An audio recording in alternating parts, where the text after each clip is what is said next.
He became more manic, apparently, irrational at times, and he didn't think his friend was behaving normally or truthfully all the time. Canterbury police are investigating an unexplained infant death at a North Canterbury property yesterday morning. A spokesperson says a post-mortem examination was done today. Emergency services are responding to a crash involving a motorcycle that's left at least one person with serious injuries in Pokawa on the outskirts of Hastings.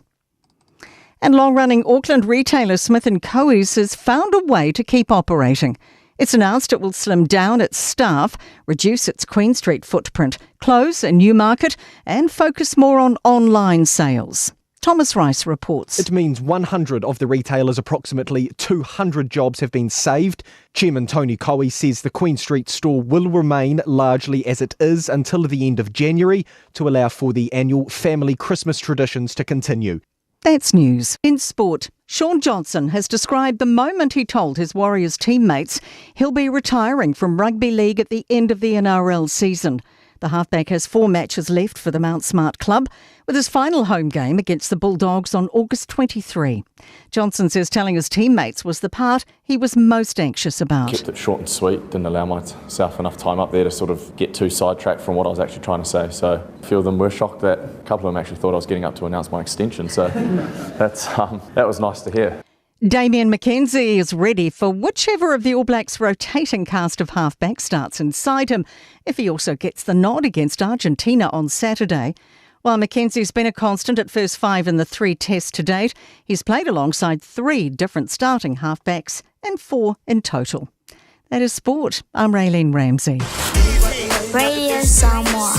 Taslima Ivatomu.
tala fatule o te whai O te tali fo I ilo mana o I mea e te whina ngalo ai E ai ole peli tali malo Mo ai ngai asiasi mai o leo afu te leva afi e te asiasi ai Ile motu le tu mai o Fa asa mili vili e tu isi sifo O loo yei fo I ma vale pasi Le mapu I tinga fa amali e loto Beyond the blue fo I male te patasi Mangongor mo e pele, ilo uanganga E fia I aile ko akira na kupulanga Kamai ki mai o mai voli pe lakapi A mai polo so ka pe fai o se kikiki Ele ai mau mea e ke fili I ai Fika ele fule sale vai e ka o le se fai o kupulanga e file mu O kamai ki ama malu E kau se fer fangi be mo fika lai mai e supa E fia ai koina se ita lo I se funfunga ngau Lau mei ko se o ma oisa se e ko for so Pe au ke au fio foi fate ki e o sunga sole is pau pau Asiasi mai la e o mu ma sau se ka fau fau Oh my beautiful banana You're the only one and me meet-time Oh my beautiful banana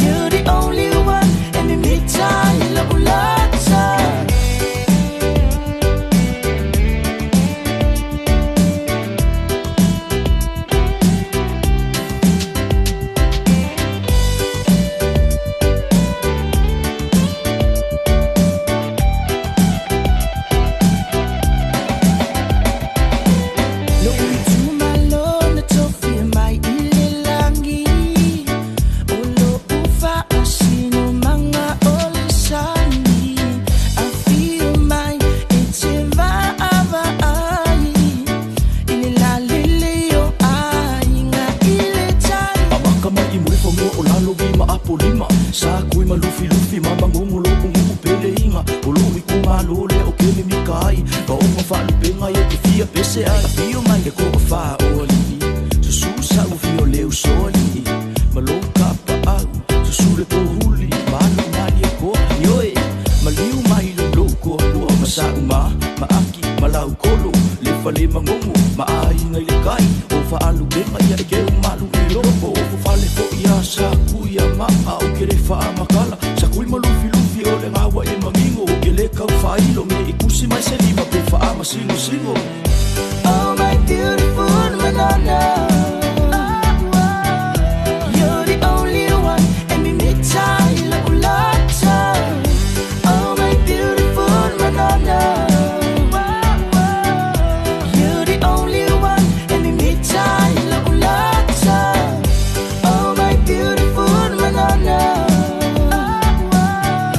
You're the only one and me meet-time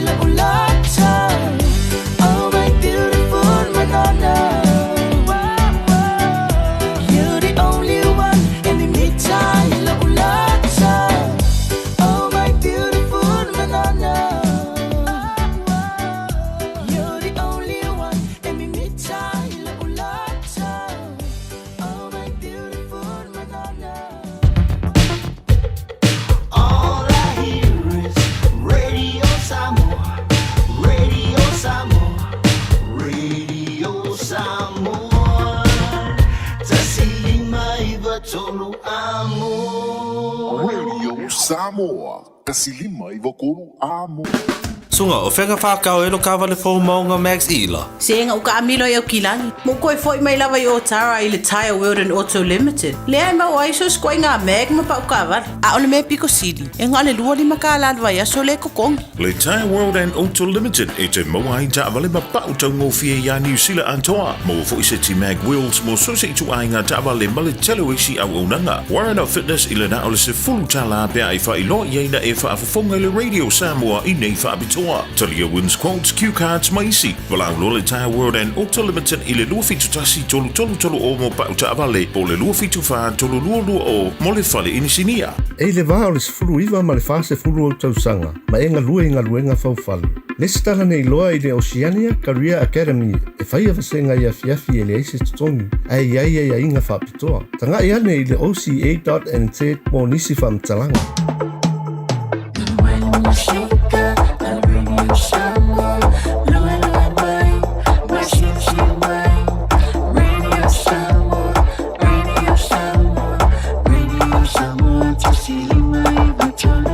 Radio Samoa.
Jerusalema ikayalami ilondoloze uhambe nami zungangishilana Jerusalema ikayalami ilondoloze uhambe nami zungangishilana dawo yami alikolana buso wami awukolana ilondoloze uhambe nami dawo yami alikolana buso wami awukolana ilondoloze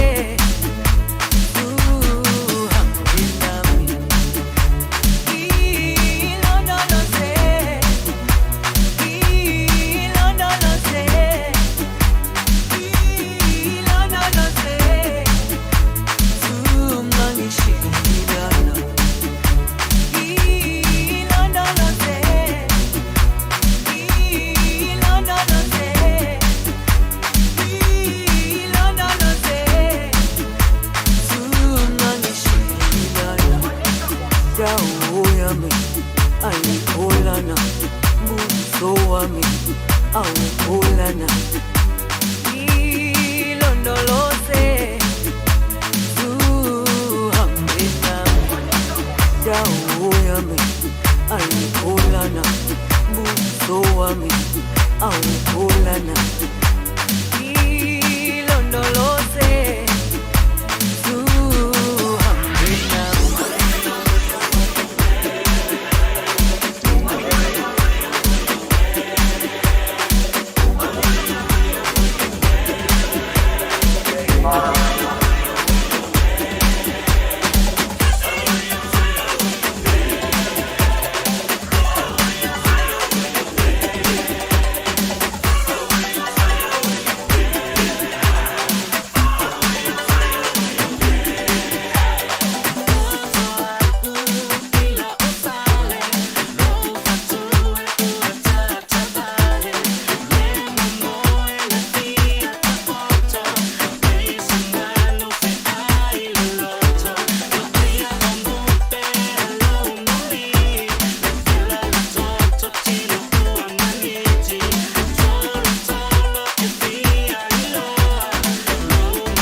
to live and live 1, 2, 3.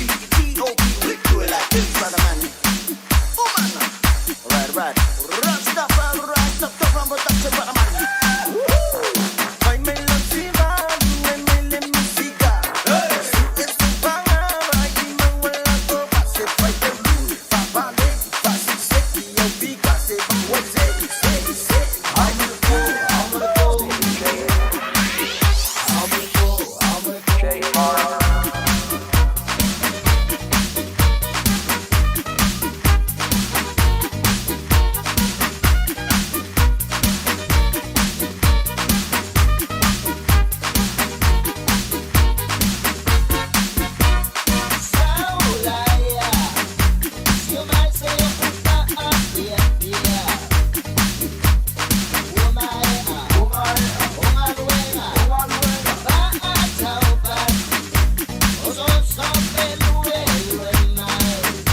hours a day, 7 days a week. Radio Samoa streaming live on www.radiosamoa.co.nz. Usi mai alau whaafafonga. Telefon mai Samoa yaso taitasi. Wa au mai amo oe ona o le langolango mai a le talofa voucher. Whatalofa lo tātu utino, i o si mai alau whaafonga. O le whenga iei o le pūlenga o le lakapi Samoa mani whaafitau ni te utupe. Wa mafua i nei o le tāo fia le fuafuanga e malanga ta amiro le tātu o lakapi o le manu Samoa i Europa. E peo na iei le telitonunga o se teimi o le tausanga nei na fuafua e whaatino ai. O le awhia ai o le tātu utinu e sui o le pūlenga o le tālonga i le lalulangi. I le masina na te nei o iulai na whaatalano ai lea fuafuanga ma le pūlenga o le lakapi Samoa. Lea e awhia ai le komiti whaafoe po le board. Peitai o le aso sultasi o iulai na ave le tusi. A le teitei fono o le komiti whaafoe le sunga atu i le epa lupe sori aisa i le maria lea ngaoi. I le teitei fono au au le lakapia le lalulangi. Le fionga to tu mua Sir Bill Beaumont. Malongo i ai le whaai unga ua whaia e tau fina malanga le manu Samoa. Ona o whaafi tau li tau tupe. O lo whaalia le teitei fono le natusi le teitei fono le lakapia le lalulangi. E le to e fia tepa I whaafitau ni tau tūpena fia mua le ka pi le tunu. Ma o le whaai unga ua whaia. E tau fia I le aveo Samoa o se unia se tunu le titi. Ai whaalu maina I se ngau e a fiai po le bankrupt. E ui ia tūlanga whainga tātau tūpe lo whengai ma le ka pi Samoa. Ai o lo whaalia le te whono le natusi o lo tū mau pere lango I porkala me uma. Mo le una I o le tūlanga le lei o le tālonga I lo tātou tunu. O whailoa atu fo I le te whono le pūlenga le ka pia le lolangi le te whono komiti whaafoe le ka pia Samoa. Le sila ane o le pūlenga le tālonga le lolangi nisi au wala I mawhai. O na whesoa soni ai I atunu e pe o Samoa I lati na ina lava le ka pi. E pe o si le fio se tasi o tāpenanga o whenga I nei ma le pūlenga le tālonga o le whaamana tuina leo le se lautau sanga talu no o mai le tālonga le ka pi I lo tātou tano. O le toa iwo tau le lea me le fio anga o whale ulolo o moli e leo. I le ngai o inga na wha umati ai le whale o se ainga I lea fio anga I se masina I le ima mao te le atu. O le toa tasio I la tau watu ua le tunu e peo na wha ilo ai le lo ia leo. I le watu e wala au le mata upule nei le songa fua le vaya so nei lumo le fionga I le wha amsino. O le wha amsino ngasili. Le fionga fe pule ai ambero sa Roma. Sa talo sanga ine le lo ia leo se tusi sai. E sa idi ai le li watu ua du tātou. So no, peitai. E le taria le wha amsino le nei talo sanga o nei le tu inatu e leo se tusi. E samani ai lea tau le lea e o atu I le aso le wha amsino nga. O le tau le lea walu ese ma Samoa o PJ. Mai loa I le isi o nei ngoa o te tele pii le pale. Ai mo le isi to valu I la tau na tutu la I le wha amsino o leo watu I ai le avanoa. E sa idi atu ai le stara le wha amsino po o talia le la tu talo sanga. Mo se lo ia e tutongi le malo e tu lai mo I la tau. O I la tau ia e o fiai Henry po Enelico Fretton, tua olo palangi pii po tua olo Fretton, vai lia paneta, vai ao makelusa le vasa, Blessed Fretton e loa I le isio na ingoa o palasa, o Vidiamu Fretton, le isio na ingoa o fale ula pii, Teofilo feteia I pii, ma maua I se aso Teofilo.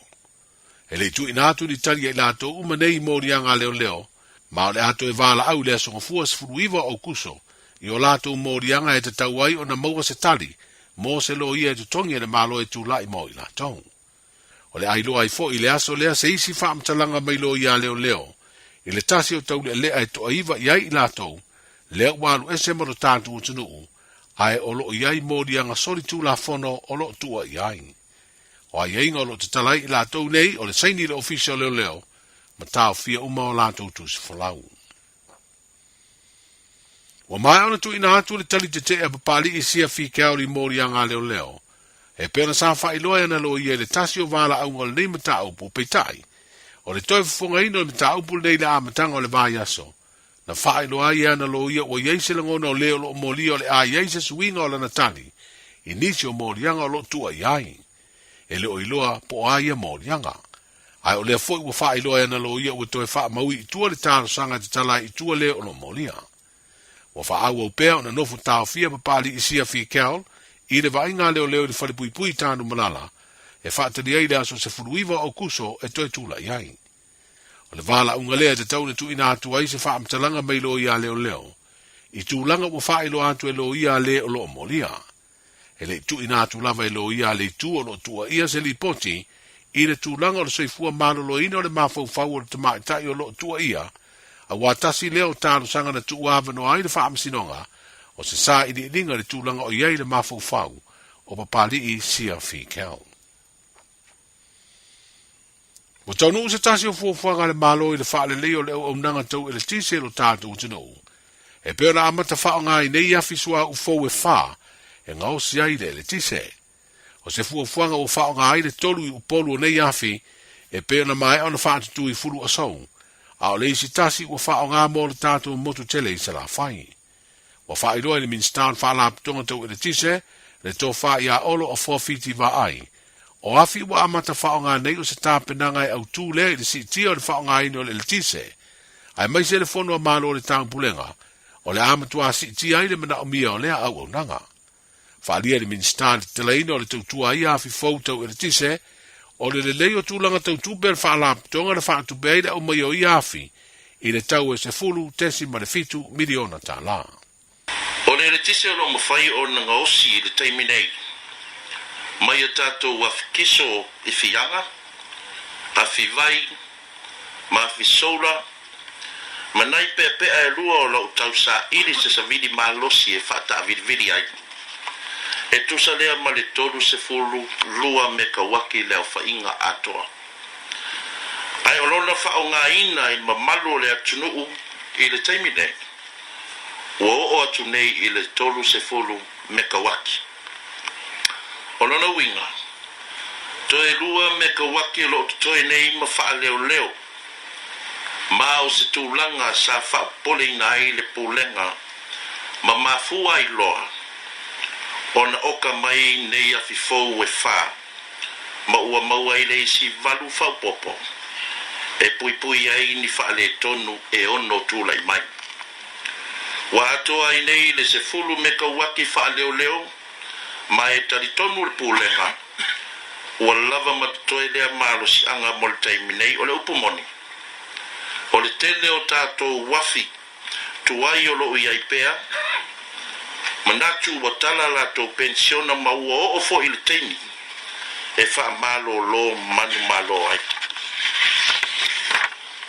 O afi fo I nei e wha, sa wha tupe ina lava I le pūlenga o malo si anga tau e tise. I longa tau e tusa mali se fulu te si fitu miliona o lona winga. O lo le lei lava le wha soa te tau wina o tupe e pōlenga. Ma wha sao atua I loa nisi o pōlenga wha pea ua ngau le IPC. O le upumoni ua tutua le IPC. Ua tutua le taitai fono tutua malak komiti wha foe. Ai sidi ai. Ona tutua le li pole sa o e ui na fea ngai le nei pulenga malui tau o le nanga. Ai o le nganga fia o le nei pulenga. Ua iai se sao ta ua o le tato whainga malo. Ta wala mai le pulenga o malo si anga tau e le tise I le atunu. E ala I le whapa uina o le tau e le tise tau sanga. Amata mai le lua fe lo su tasi se ia pa ia mai le so I se taimi mua. Talo na wha vai mai le nei wha la tonga le IPC. E le whaia e pesta mena. E le whai ngō fia fua le whai unga e pei o na sa wha tinoina. Ona o se lui fau le pūlenga e le masani ai. Ai o le loto tele pea o le au whai ngā ruenga. Le fionga le li pule, ma le pulenga fionga I taitai fono ma komiti whaafoe. Ai mai se ia nei o le mista. Ua mawhai ai o na whaatino le nei whaamoe ta ua. Ma ua alalanga I lo tātou o tunu o I le tau ngō fia o le eltisi. A o le nei lava e si I lunga le tau o swau. Ai sea, e whaata ua maamana ia le pulenga, ai mai se tātou whainga malo. Le au nei o tātou taata. Se vaenga o le saunga le ministan whanaptonga le malosi tau le tise, wa au fiai mga aruenga te tele ma whela ua inga, le tō wha ia olo a fōa fiti wa ai. Le fionga le fong fitalai o le pāle mene, le sunga papali I li olo I pola ta eu masipau, na ave iai le wha alo na te oti le lipine, e te tala alo iai le wha o ngai na ui afi ele tise fōu, wa ngaosi iai ele tise mai le suau. Wa wha mautu nei le ngā lulu e whaatasi ai o le la lao malo au whaatasi, e ngā wha ma porukalame o le ati na ele UNTB. Ma le pūlenga o te ngāta tāwhau mai whafo e ala I se seini ngā lima, wa whausi ai se au te singa po se Memorandum of Understanding. E lua tau sanga o le whai ngā paanga, o le awhetu wha I ai le UNDP ma le pūlenga o te ngāta tāwhau. E whaatino ni whainga wha vai e tāula I le wha le leo le ati na o tulisi, ina ia mawhai o na pūlea le lei. O lo fo I lea whai ngā paanga e whaale lea tūlanga I whaso ta inga, ma isi au nanga tā ua e whaso ta I lea tinae. O le whaurulunga o le official UNDP Samoa, le te maita I a Aliona Nicolita, na sainia le whai ngā paanga ma le ofisasidi o le pūlenga o te ngāta tā whau I Samoa, le wharetua le whionga to le afoa pati vaine pētaia te vita. O tala I o le nei aso, E silia ma le se lau fala oloa I Samoa e mawhai ona whaanga I le talofa voucher mo whaatanga alu a inga. E le atua lava se 5 minute lafu antuai mai New Zealand, Australia, Amerika, mai si antunu. Ai tau nui telefoni maolo e whaanga le talofa voucher e whai e le whaatau. E mawhai fui ona tungi atua le cash power wha le pili o le vai iso o se taimi. Angai loa le www.pacific40.com e lafu ai se talofa voucher mo lo a inga I Samoa. Mo nisi whaamtalanga vala umai le olua tasi o valu tolu tolu, lua tolu, po le info@pacific40.com. Ua na o le Radio Samoa se furulima iwa toru a mo e tautuaina o e ilaungangana fitu aso le vai aso.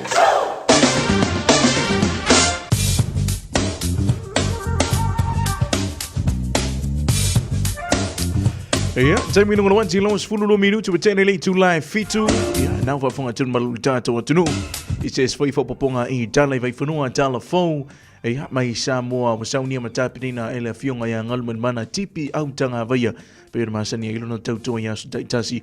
Ia, ile awina atu o reporti. Apa pia fwik matala fau ia su taitasi. I lunga le tātou ala leo Radio Samoa se 15 amo. As a this reporti ole tala ole tau. Ia mai le ofisa vai tau I nei au kilani.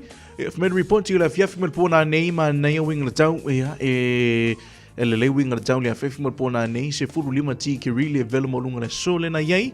Ole taimi le nei lo pa uma ila lo se 10 ki ma lu le pona nei le 5 ki ia ole o ngoto le la. Ni nei se vilange me le tu saute isi sifu. E mona so antaya pe au lia le lofa tu no le tua e famed reporti telefoi ona langi leila so antaya matango fie e le sulu mel mantala la so antaya e se pengana so vanga e pua wa de bavea antaya e mana se vilange mele itu I matu se fulu lima tikiri le velmulunga so antaya ma lu po e valu tikiri ma e osula ile fulu tolu minute e te ele tu la fitu ile bavea antaya. Ja, o se vainga nesse report you'll tell the town maile office vai tau ni au kilani mana I Samoa. Mafuts mai pelo ala leo Radio Samoa sfululi mai votolu a mo le port kalamne nei o la fiafi. Ma le tau una fa tau va le nei o Isako mas tato maftanga si au lia se temi o le po anani.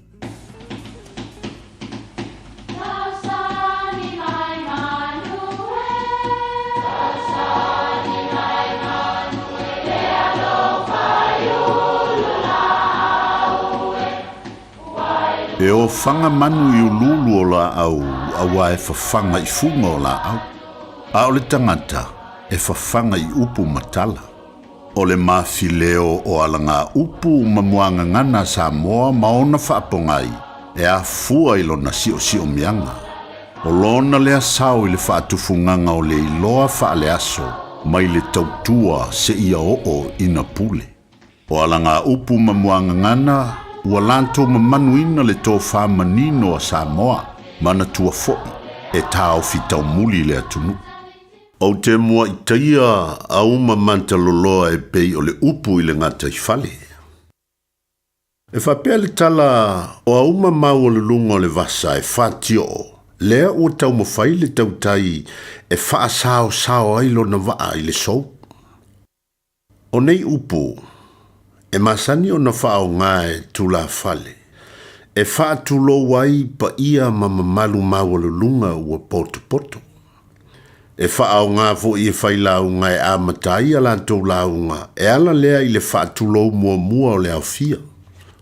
Ai o tele I tautala I se upu, e ao lava I na o mua I taia a uma manta loloa, e pei o le whitalainga I le ngata I fale. Awa e whainga tāle pa ia lea ua fio. Ua na o le Radio Samoa se furulima iwa toru a mo e tautuaina o e ilaungangana fitu aso le vai aso.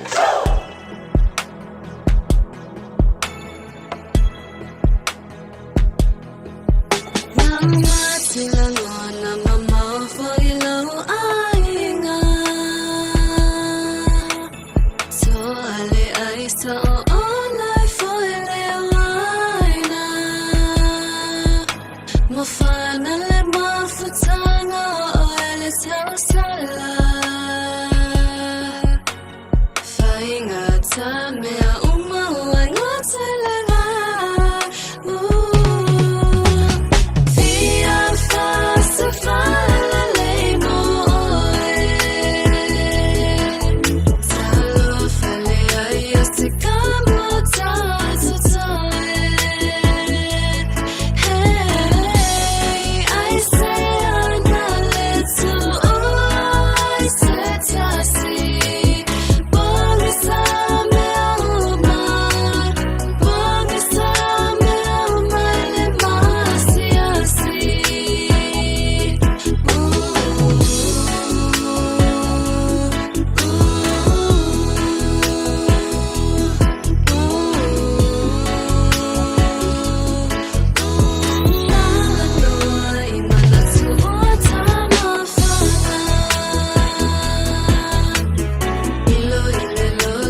e o te le lofa mai mau pe ana e loa o yo lo uola toa ai o te tau tino ya oe yo wana o lava o te tau toa to your luma happy wana o sunga what tasi o ma tau thaunga e let's so if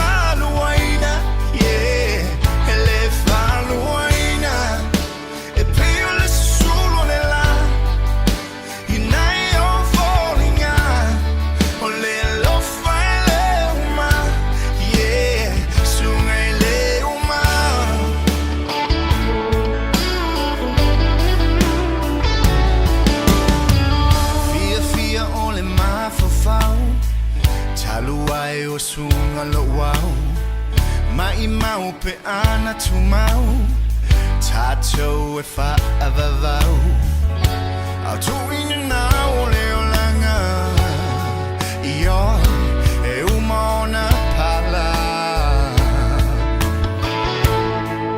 o te tau to atu yo luma happy one now sunga what does he on my so if I wina, yeah, le fanno wina, e più le solo nella, in I am falling out, only love my lema, yeah, so le uma.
your body, baby, get down tonight.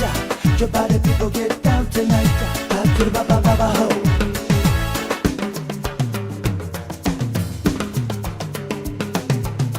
Everybody wanna party.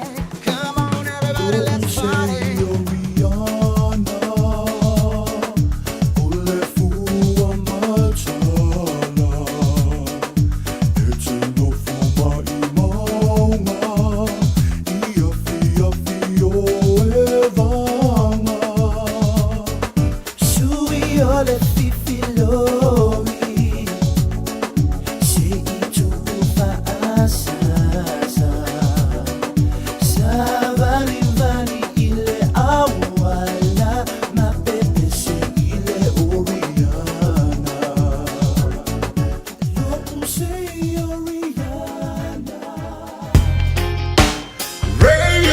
Samoa, tasilima ibatolu, amo. Radio Samoa, tasilima ibatolu, amo. Malolele, Amkato, Pratma Mofor, and Nurse. When heart disease takes one of us, the effects are felt far and wide. That's why nursing is important to me, so I can stand strong and support our community in living happy, healthy lives. If we all do this, we can keep our hearts strong for this generation and the next. Stand strong for your friends, family, and community. Check your heart strength at heartfoundation.org.nz/standstrong. O mana umie oe po se siolo a inga se fesoasoani tau whemalanga inga mo New Zealand. I mata au po peo le vaita mai no whanau po ngā luenga. A whai o lau tali o le ioe, wala au loa Ken Ferniho o le Fern Immigration Services e iailana lai sene. Ma ua silia ma le se fulu 5 tau sanga o lana tau tua. E toa tele tangata o fesoasoani iai Ken, i mata au po tau whemalanga inga. E au fia ai mata au puna o atu le tribunal. Ma apili le minister. Tanga iane i le mato Facebook, ma le upenga te whailangi i moli mau. Mo nisi whamtalanga, wala au mai le Fern Immigration Services, ma tala noa ia Luisa, i le oiwa, lua ono lua, tolu lua lima tolu. Lua ono lua, tolu lua lima tolu. Po le o lua tasi, tasi lima tasi, o lima. Avia maua sosa, Omega ka, ianga lowi moa, Omega ka, sabale tau mofie, Omega ka, fili mai loile Omega ka. Omega Cars, lua selau Cavendish Drive i Manukau, po le telefoni o iwa lua fitu 5 tasi lua. Susu mai Manukau ne, Omega ka, umalole keisile Omega ka. O e si la fia me e whaatino e mawhaiona e umi ai so fale motu le lumanai. A whai fo i so fale motu, o e si la fia me whaiona whaatino ni isi o fuafuanga e whaonga aire equity o lo fale. A wane e misiere por kalame o le malu i fale, ia fiafi o soruru taitasi le se fulu e te aile whaa. O le a e si la fia ai au wala e mawhaiona e umi se fale motu le lumanai, ma au wala e whaonga aire equity o lo fale motu, e whaata waise isi o fale, le por kalame o le malu i fale, ia fiafi o soruru wa yaso taitasi, se fulu e te aile whaa.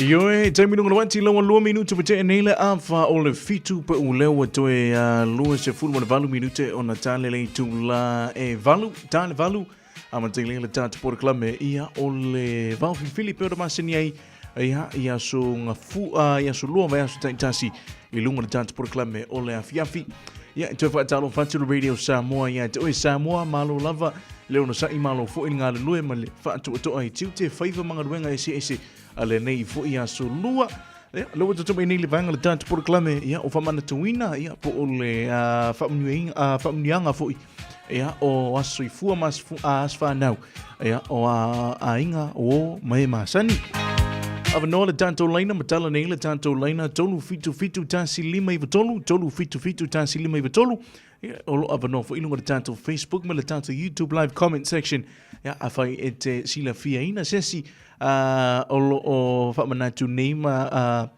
o lo ia nei lona o ne ole solo na a sui fu po le asfa na fu ia o lo o avano le tanto comment section e mo le toia lo faanga fa talo fa tu le tina ya Amelia fa mona ia o fu i fa manu sina leo fa tasi me lunga tanto Facebook live le neva ngana fiafi ia o Angela Lu ia fa pe fu ima Amelia Mikaeli Sarah Maumanga ia fa pe fu ia malesunga ya Pentelo Timaloa Talo tina ya kisa so le fai lo fa tasi me lunga le tanto Facebook live mai nai North Shore na i Auckland ile nei fu ivanga na fiafi malo so i fu malange ma tina kisa ia fa talo fa fu ia fa fitai a Mosa lo ma fu mai nai Melbourne ia ono au sala lo ma fu mai nai Arizona na i America malo lava lo sai malo fu ia le nga lu le ia so e amel tau ina Arizona no au sala Tali tono ia o lewa fia o manila ma sino yula ia umalo o lo ia yula po unia o le sama ia no usala pole njang vela fo ina America ia tele lo ia uia ni tau ina America tele o ina America ia te vai ia tuai i o seasons is top one season malona tau te pe ni New Zealand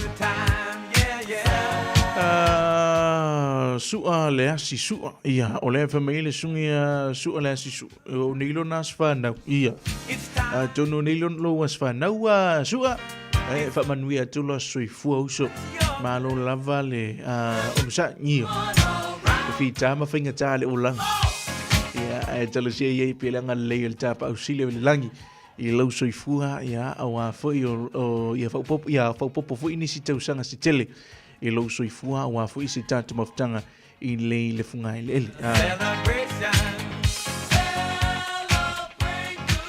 ia o lo va atasi mai nai America le nea soa malo sua e mele tau ina America Samoa ia o lo va no pele tanto laina tolu fitu tasi lima i vatolu tolu fitu tasi lima i vatolu ia le tanto numera e te vili mai ai awa fu i fa munianga ma fa mana tuina foi ia o asfa na ma soifua ia i le tanto ala leo radio Samoa sia ki atu ni sio tanto asfana ulongo tanto email ia ia o lo ia le tanto asfana mo Miriama Pepe nga Chuck Born fa fitaile lo fo le tu au lia mai le manuia lo asoifua le nei ma tau talo ina ia sanga famnuia le tu ia te oi maua pelo malosi awale tau singa o le tatou ainga e kalesia manu alo faanga mo oe ele mavai e alu alo fa atu alo faanga mai lua manuvai io sefo malfanau i papatoitoi ya ele ya inisio tatou email ya so te patulunga pe ona vai atu ste mi te Samoa ia matui tau tau Facebook awa e famana tu mai le Facebook ia asfa nau ainga o me masan pe vai wangalo ia te oi ia o maluru ani New Zealand ia o fai mangalo ia ole so ole ana nafi ia ana na vile na famana tu le asfanau la utama ya Joel fai waso ia o Calista New ia o le tina ya Mary ia malusu ya EJ o lo fata mai nai i Brisbane alo fatu EJ ia alo fale tua ia ma fa upopuni sta usang se tele lo soifua pani me tele lo asfanau uso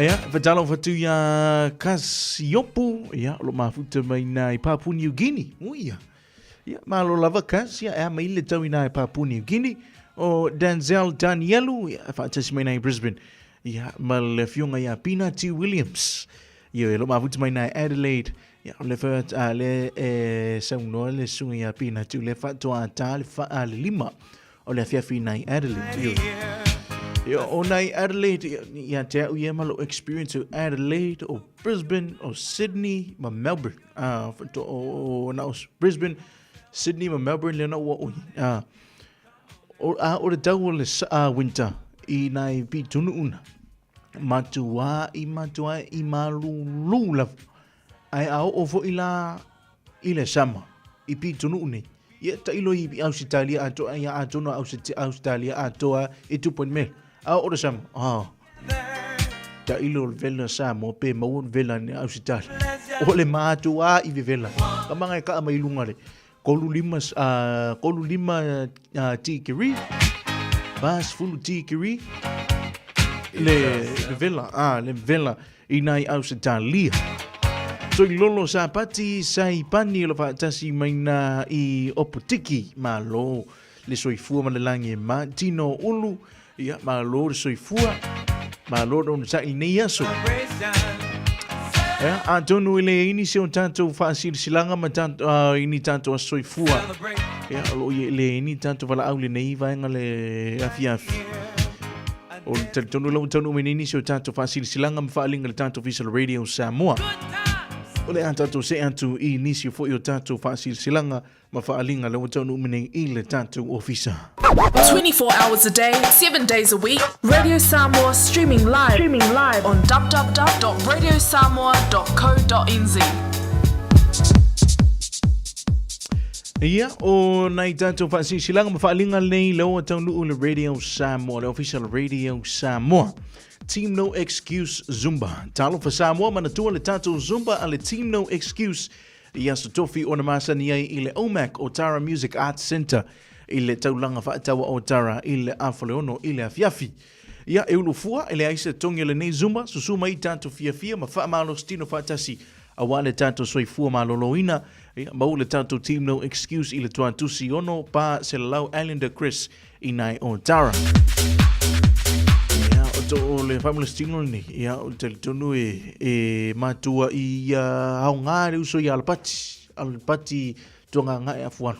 Eulufua pati iyo ile alo isa utupe ai e mau ilo sui fuma lolo ile mana I fuli nei fufu ya I lau ma ile ma seni una usu alo ngas ngasi ma seni usu ya o magnel winter ya pe o fu ia so timu wa alo pati ya malo fu ile ono sai malinga lu nei aso a uso ya talo sio man wi apel nai tu talo vatulu su ya many vailua iyo Ia onisio tato faalinga ma tato faasilisilanga vau filifili malasonga awa ne ngalo salo minga tusi ole vau filifili ia fa pe foi malasonga ia e mau ai falo pengo Samoa sisifo tutuila mamanua ia onisio tala tu o Samoa ia o langa upu le mata foi yoi ale matai le faingo fala vlave e pe o foi puiponga o sio singo ainga o maliu ia o silfa inga Paulo o si I falo alo faalangingo I kalisia ia maletelo ngana o falo longa e na ole fitus fulu tala le tau na ole fisa lava radio Samoa ile tolu no Hobble Avenue e mau ile tanto tusilni ia monisi famtalanga ia vala ile tanto fisa ile luono lua tasi lima I tolu luono lua tasi lima I tolu pe tanga iane ile tanto penga tfailangi le shop radio Samoa.co.nz e faima ia so oka e ngale tanto tato penga tfailangi ni mo I tato e lala fafo me au kilani ia po fafo fo New Zealand e shipa tu pe la fo atu tusi ia te oi ile fa nga ino tato penga tfailangi nei mafutanga I vaiala mo ala matama fa na wa vaiala le afio I lau afionga ile matua ia to faiono afifio asi mapatu la ua na tai mamalu ia te oi fuata Fai le tatu mafutanga ile aso sfulu au kuso li luafilo fa ile tala sfulu tasi ile taiau. E tusai o se tusi mailota tau nui Samoa. E fai le tuan tusi ile tasi o iwa Hillcrest Road. Tasi o iwa Hillcrest Road. I nai papa toi toi. Talo sia le alofa maleanga le o le atua e mamoli atu lo tau soifua. Ia maloma tau ola ile aso wa o ta atofaina ia mo nisi famtalanga fafsotai pene ula ma ilo saipele vaila au ili numera olo tasi o tolu lima fitu ono tasi ia po o maunga tangaloa langa fawaina Jensen ili numera olo tasi o valu lima o tolu lima fa o ono olo tasi o valu lima o tolu fa o ono ia fa perfo ima fingota ula aviata tialino ia i le numera olo tasi lua iwa iwa lima valu iwa lima olo tasi lua iwa iwa lima valu iwa lima. Ia, whaasini silanga i le awa ma le whaalolo mo tama whanau uma o le awhiaanga o sapa pālii o a lala mpapa au i au kilani ma Aotearoa nei. Lapa ia lava lea au wā le su o le tapa au whaasina le sunga ia malia toa na whaalongo iai Samoa. O le pa ia lava lea o a aso o au wā uso alii susu to oa o le sao na lua. Le mamalu i ngoa matua a wā mango ia ma lua liwa sii whanua ia ma upu i ante oe sa pālii. E fia whamanatu atu la tātou sauninga lotu o le tai au fau e whaia i le asto na i le asolua se fulu ma le whao au kuso i le mamalu o le ka le sia manukau PIPC i le malai o Fatunga Titi. Valus fulu Wiley Road i pap toi toi i les fulu tasi le tai au Valus fulu Wiley Road i pap toi toi. Whamanatu atu la tātou taulanga e peo na masani ai whamole e tau au mai le plate ale a inga mo sa tātou whamolestino pe a mahe al sauninga. Alo whangia le atua le whamoemoe mamoli atu iai lo tau soifua ia maso mātou ola tātou whiloai i le whiloai ai i le manuia ma le whalo tele lava sainia le ne whasilsilanga ia e Reverend Karima Whaiai ia vaia e sa fata whamanmole whamanatu le maftanga a halo matama whanau i le neinu o vaia e sa fata i le aso to na i nei le aso sfulo au kuso lua whilua wha i le itulai tasi i le woli. O le a whaia le tanta maftanga i le lawa lutui mga mau i le wha Lineti Place Mangele. Wha Lineti Place i nei Mangele. Ia alofa le atua ma taitai atu lo to soifua i le nasu. Tato whilua i ai le soifua manuia. Ia ma le langi e mama. Manatua maifu fuanga o le nei masina whamonmole mo nisi whamatelanga whamonmole whapsotai numera olo tasi o iwa lima lua valu olo tasi o iwa lima lua valu whaftai sainia le nei whasilsilanga e le laulaua fono maftanga wa iei au kilani. Ia, o nai tanto whasilsilanga na ma nai tanto whaalinga lau tonu e le tanto official radio Samoa. Taimi lunga nuanti o leo to e se fulu 5 minute tale tu la e valu a matali ele tanto por clame ia o le va Filipe na masani ia solua o vai aso o le ile tanto por clame na fiafi i vai aso taitasi.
ita ula ula ita fai mai e mativa masio uneita u e uli uli peo se malala olea ua tutala ua matala tala ua malapelepe le sootanga olea ua tutala ua matala tala ua malapelepe le sootanga olea ua tutala ua matala tala ua malapelepe le sootanga.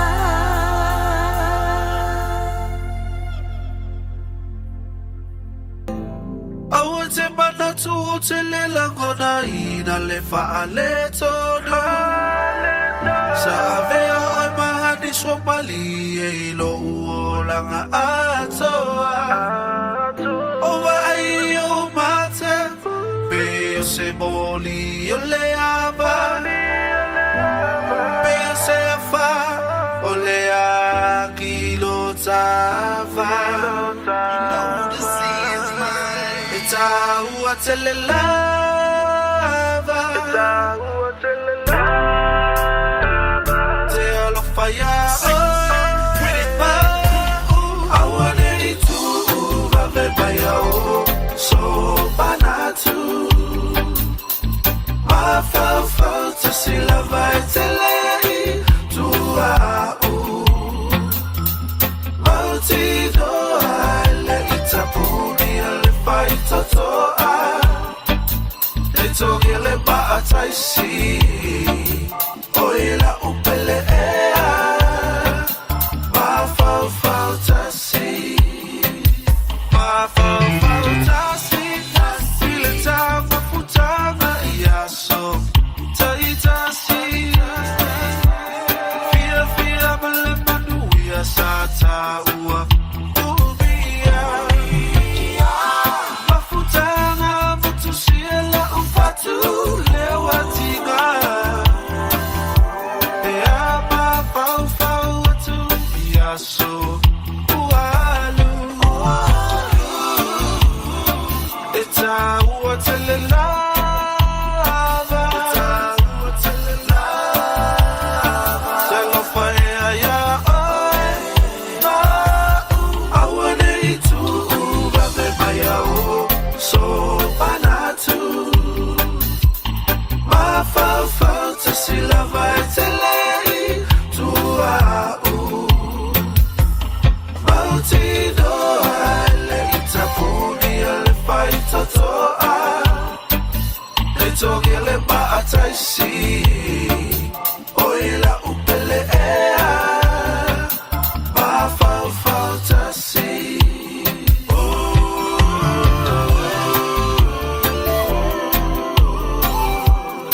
Oso manatu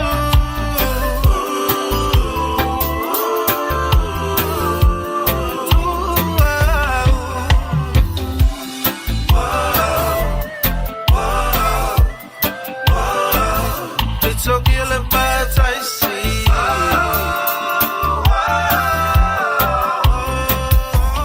I want it to So manatu Ma fau fau Si lava e te lei Tua Auti doa Le fai totoa Le fai totoa E togi le maa taisi E togi le maa taisi Oila upele Oila upele Aua nei tu Vave tu So manatu Ma fau fau Si lava e te lei Tua Auti doa Le fai totoa Le fai totoa E togi le maa taisi Oila upele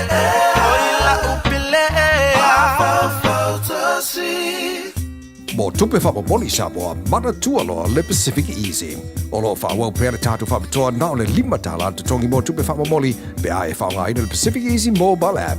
O lo apano fo i direct transfer te posi sa o ailo tupe le tātu account ma whaatino la foino tupe whamomoli lungo le telefoni ai ngā whapitoa. I oe whaasaone loro teimi mau tupe o taunga tale pensini ai whaunga le tātu Pacific Easy app po le direct transfer mo tupe whamomoli. O lo apano fo i o tātu ofisa i o Tara o Tāhu Huma Mangele po tātu la silia ma le fitu se furu o whaasopoli ai New Zealand. Mo disa whamtalanga wala aule o Barcelau o Tasiono ono po numera masani au kilani o le lua fitu ono fitu iwa fitu wha po le lua fitu ono fitu iwa maru wha Pacific Easy o la ba anga mo tupe wha mo boli Samoa.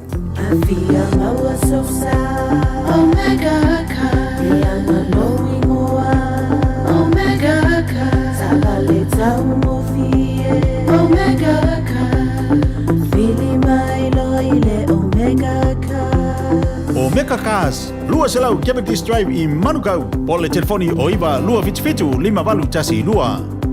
Susu mai Manukau ne Omega ka Umalole keisile Omega ka Lo soi fua maloloina o lo i o lava a ao. Porkala me fauta soi fua maloloina o le amatalia i le aso whao me i le valu i le whiawhisa ia pā ia le tūlai iwa i le bō. Awinatu ia te oe whalalonga masani a le Better Tribe Doctors ma le Better Tribe Community Trust fantasia ma le Radio Samoa. 24 hours a day, 7 days a week, Radio Samoa streaming live on www.radiosamoa.co.nz.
na o le Radio Samoa se furulima iwa toru a mo e tautuaina o e ilaungangana fitua so le vai aso.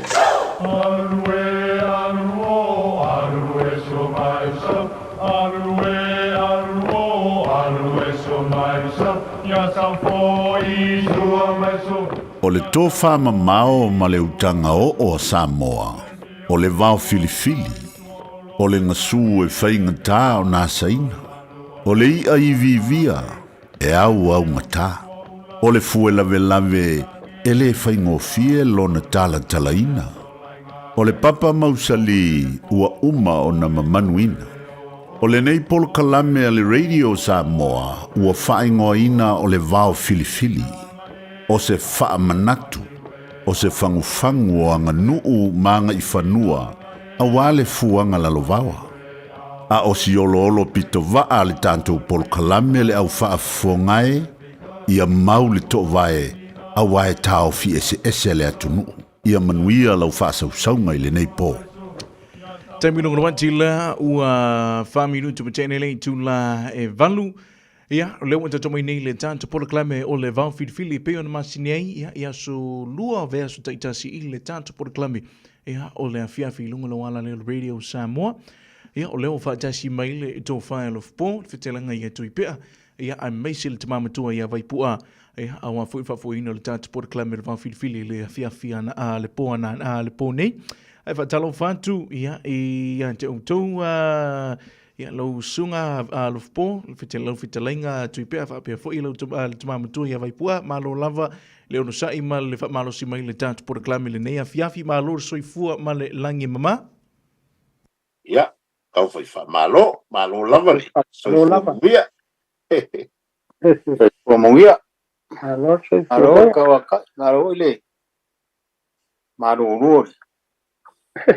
La fokuia, ke uro ko ina makua kapoia. Vai poa. Ia. Pero merka por kalame ka ngol mole. Ia, kai. Kai do po ko pea. E sidi matau au ka ko fero ai do bongu ai ko. Ba ya ko suro kingo ia olo bo pea le soi fo bo malange mai ko ko lauma.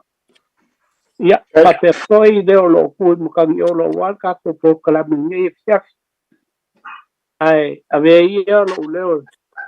Pai masui el po kalame ole. Vau filifili o Samoa. Ia, mako ke whawhelo ia ku whakaro whaku Samoa. Ia ko pa ia mau ko maru pa ia lau whaingaronga maru le tua. Olo o whaapukunga paulia iso o sikuri bago o New Zealand. Po ngei lalang. Ia, onga o le atua malonga whingalo. Ia, hape foi. Pa ia inga malako kama foi mai. Maru ya ko mo pure i kuau malako ainga e kai marwa fonki. Ia, o ko pa ia sa wo ia. O ko pa ia sa ka ia. Kawa nga fe se mako fam kalang. Inga ngede e o ia so mako leo ngfai kawinga leo mako po kalam. Ia ere kuau mo inga e foi nga yo ka po uso moku sai. Ia ya sua mal vai fo mai kulangi sa olem sale au bua mal lau ni unsai dua. Ia wa ko sa moa. Ia lele al ka ko po kalam ngai fiaki ar ngau ko si sila mai fai launga. Au le male la le nga ya lo po ia fa pe fo nga ya ku pea. Ia male o lo ku mkangi o lo wal ka ko po kalam. Ka ko po kalam ngai fiaki ia pe la bong. Pasal lawi nga pe lungo lea, nga si pa mangak, mas fang, ay pa lango lau ko pa suafa kabali, lau ko pa nga pa palipod. Ala makang go fiay ka ko por kalam. Wasi ay moe o lo fia mo si pito swang. Ya ay may si po nga ifang aulog bawal. Ya iya mangwia lawan pa sua Samoa. Ya o mako upu dem mako kala. Alo. Alo. Marori sa mo man lang yamba. Kalo po hoile. Fai mau nungol tanto o tudo fai fa long mai fa fong mai tanto po kalabire de fias. Ya. La fopia ya ke wa ri se. Na o me ngi ri ri. E lo nga. E yele. Ya si termina stelaile o lito ina matua. E ai me ia o te mata so ia I lunga.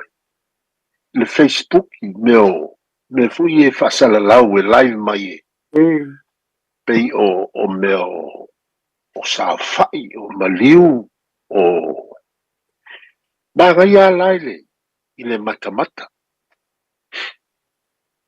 o so fanga foi o pai poiponga me uma fape Bagaya ile mata ai ai la vai ngai ke le loa mai pua ma lo po ia ma ufo ia se fina ngalo le tunu ni ai ai vai ngau live sia po o fa ilo anga ia e fa sau wa fa sau ai ma mo me fo ia o kongo o le fuafuanga o le aso va kai inga ava pea ua uma leo le polling e ia ua kalangoa ia le a inga fo'i e whaakulanga le aso a kai ao a ua fo'i se ia po mo le au whaingalwenga le tua ma le fio anga fo'i ma ka po inga o uma mea whapenga ua lai mai lama ia nga o makamaka I leisi a inga o whaile la kou lai ua lai mai ia le o lai whai kongu o le la kou si I le whai poipoka io ia ua mako I loa aku a whaapea o whaapea a whaapea o lea ua o I loa aku ngei ia le fuafuanga le ainga lea ele mawhainga nga le o kilo sila ia le ngu kongu le e whai e whaavela bo sila ma ia I whai fi au ma io pio me vui ka ke popole e le ka kaunga whai loa ia longo winga o le si whai loku o sa wa ngai longo kuunga kai au o le isi paolo e ngongofo ama maka mai wala ko lo le ke unga la ko le la ke o ko kai eo o isi wa iloa ku la io me fa pena I lo o ke le lo ple se lo fi ngalo vai tua a ke lo kasi le vai na ka ua e manga ia fo ia e fa so I tanto por kala pe ka kau ele a fa inga me fo le ua le si il paolo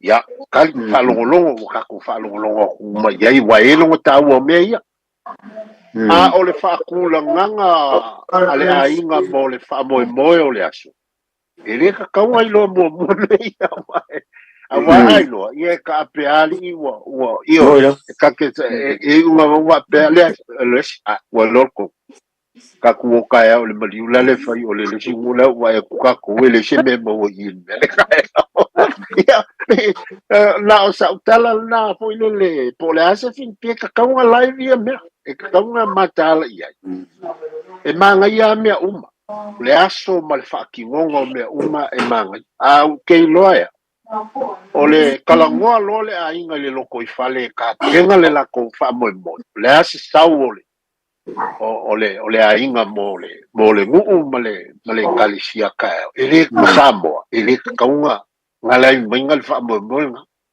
ia ola ka ika lea po le asa urua kina ngatu ia Ya. Kuya ko inga makua mai poa la so fina kalo ya ko ile se mana tu muri ma ia mo tau ya ma ia ke kai ku pe e se le ka wo le ko e au ma ia fo le sa fa I mo wa ai e ma ka kia fo le me o wa ai kai mo bo fo le wo wa ai sa fa nga upa ngo fai le loku fai lo mai ngaki fai fe au ala le fai sa fa e ma ka kia le me kanga uma loku fai le ngaki fai fe au fai loku fai uma ma ngaki fai fe au ku ualo ala le fai sa fa ko fa pe au sa e se for ka ko fo mo le e mai o me ala sa fai no fai kwan ma ku malo fai ma ku malo o kan sa ala kala nga le bo chau dunga wa live mai dunga ole ale o wakari ida fai pule o ia nga fa e fa ki fa le kau kala mal fa lo alo ka le fa nga fa la sa fa nga u male loku kali mo ko ngal au fa loku ko ko lo lu nga a ko fa u por sa fa kele ba po la le wingo le me nga fa a le fa u por sa fa ko fa pa ye mo fo lu ya kau kala mal fa se o share swing wa ye ka pe foi la ma kala I ku pe o sa de le o me ye private mo kwa le kai fa lo inga be ya o me ye nga ku o kong fai ala inga ia o langa le ye ka nga fai ala mi o bale ale o mo ko mo ku ba lu nga ya ya me me ka le mang fa nga fa male pole me a me ye private lem fai o mo fai lo inga kwa lo i o la nga ko o la inga la we lo ba ya o le me le o ba ya ai mang ai fai o ko ala we lo ba o ya pinki fa o se me le fa le ko ya pero o la ukaria kuda ko o el me o e ka ko bo umar me le fa pe wa u ba fa vai a sui fai o le fa vai le fai a o le dor ko nga be le wa yo la le ka dia ku ba e le o ba ga lo ka malo fa tai le to il mutuo le o mai lun fina ngalo vai nga le tu pe e ka o ke le vai nga le ma di lo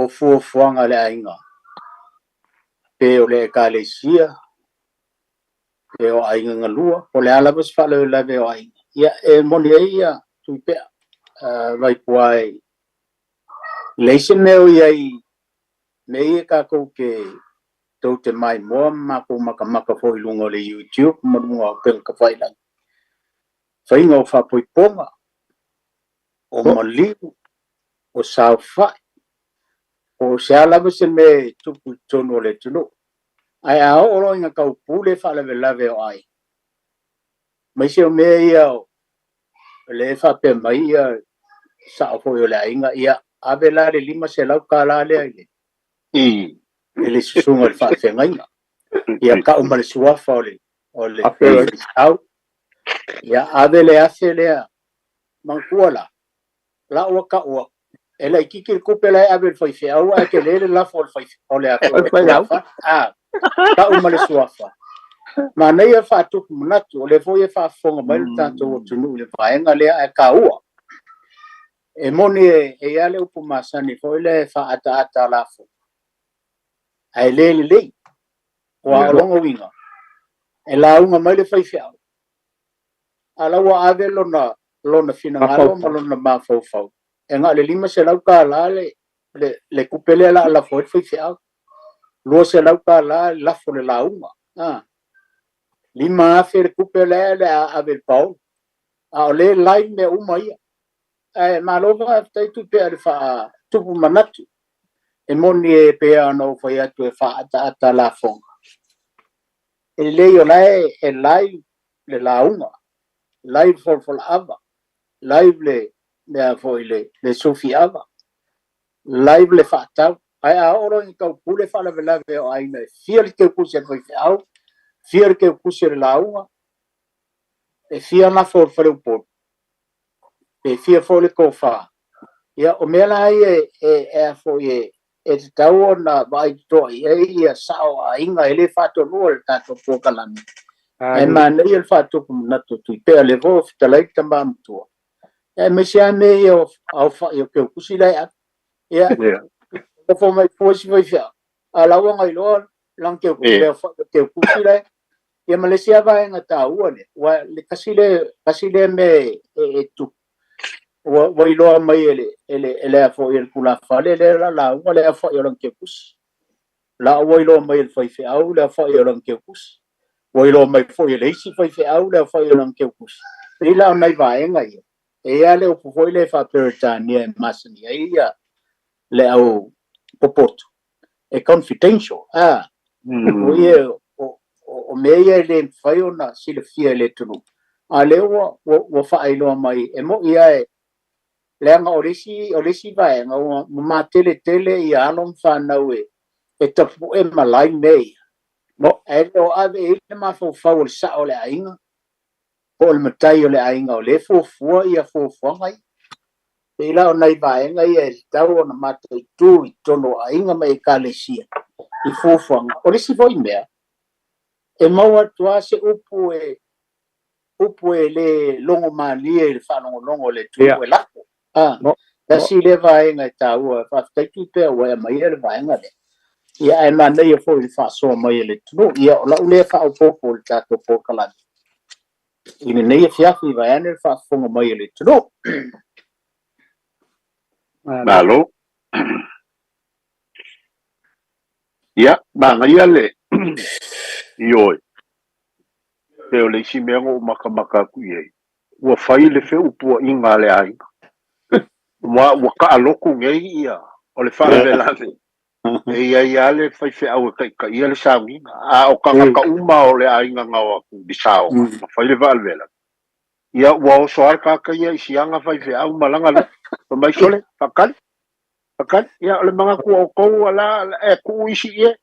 A mai la si ia ma kwala kele le ia le ma ko fa fa pa benga me la nga ele ko kam sia ya ka si le bese fa so mai sa mo na me po la fo so la ton fina nga lu tau alo e nai upu fo isa o ma vo fo yai di yo le nei po ya okay lo fo ye ina nei te iwa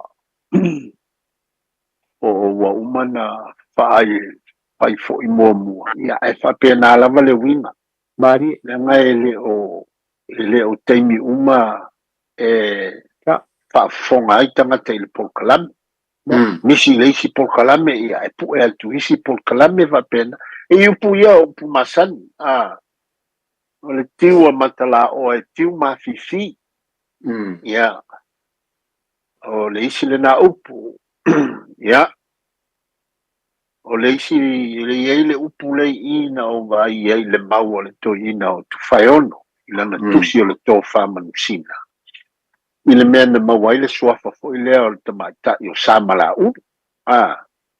ia nane e fo i o walanga e tasi lea suafa i longa fo i o le atu nu o le tupu fo i le te whaifa oe ia la iei fo i le mauna o vai iei le tusinga to whaeono te vale ia e winga fo i le fo i suafa ia o le isi upu male upu muri wai le au ana tele ni upu male polkala mele i pa i iei se isi o le upu le o le taape a fatuat a walanga o taisi le upu e wha o ngā so a taape a fatuati ia na o nai whaamatali o ia upu o le ua masani ai lama o le tiu o le matala oa e tiu mafifi ia e eisi tama i mau e whapea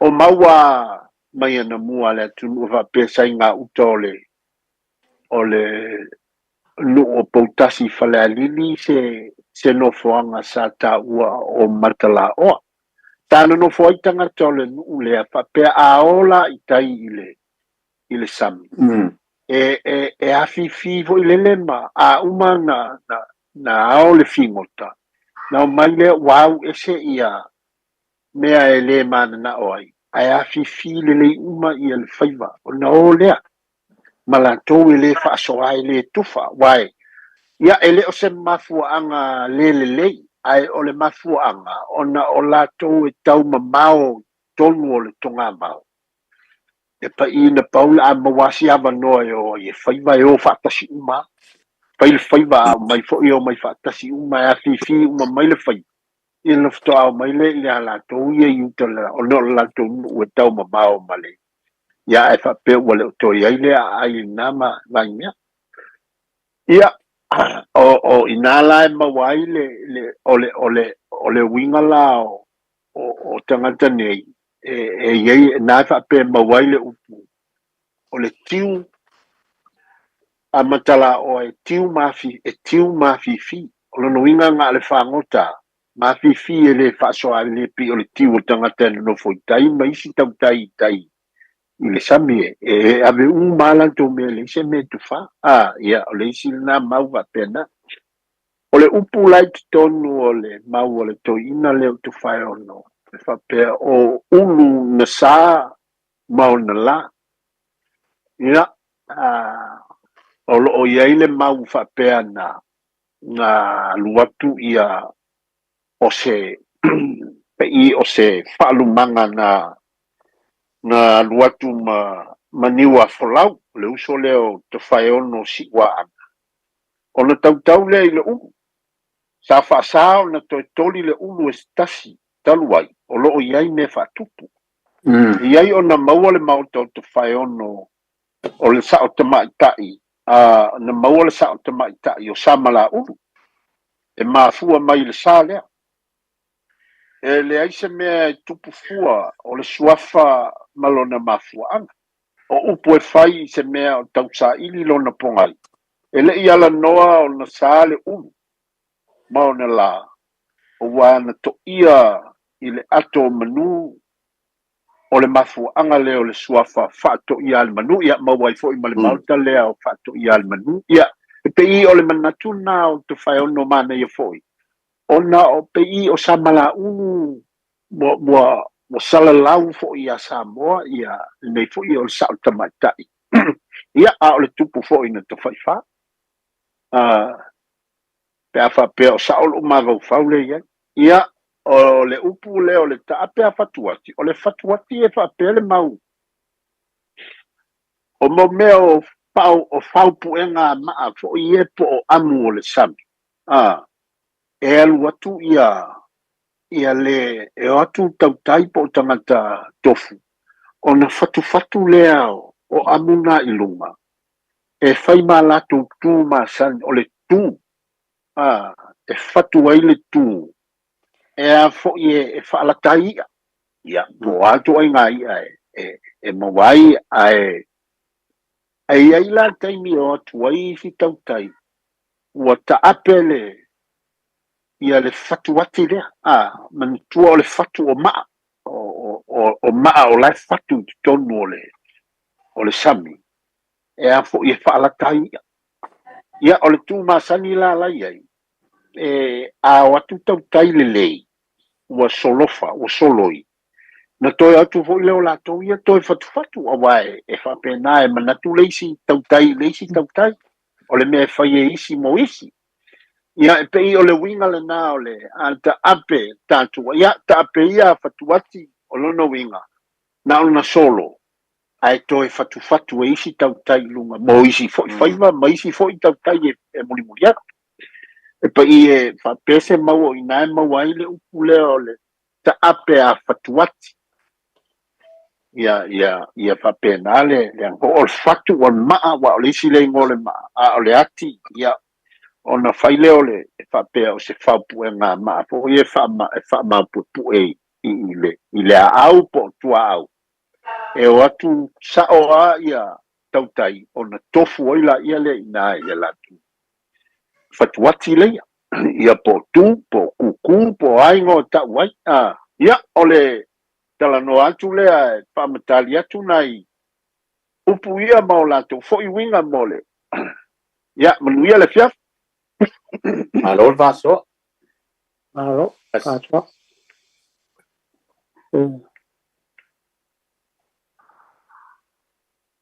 E asia po kasi le fia batu vai poale. Ia, ia.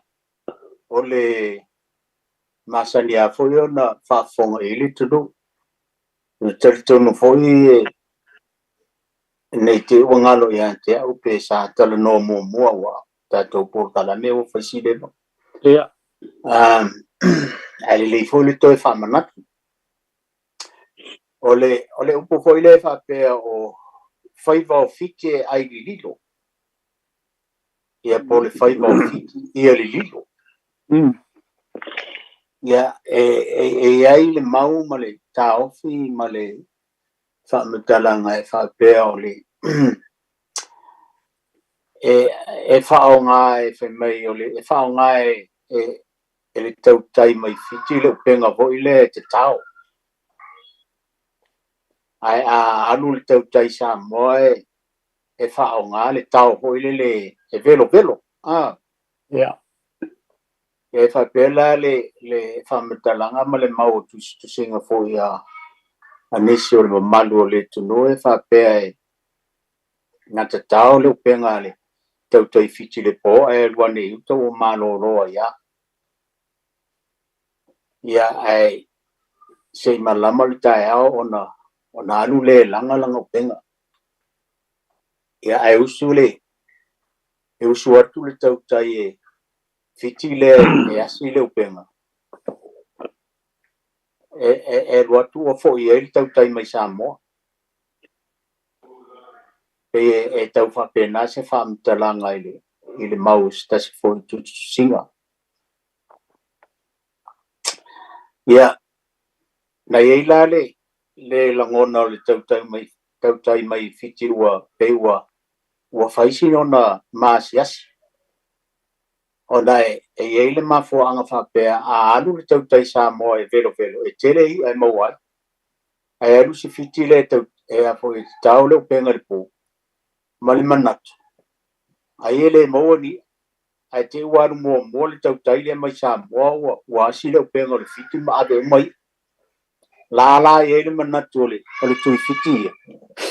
Le tautai tui whiti.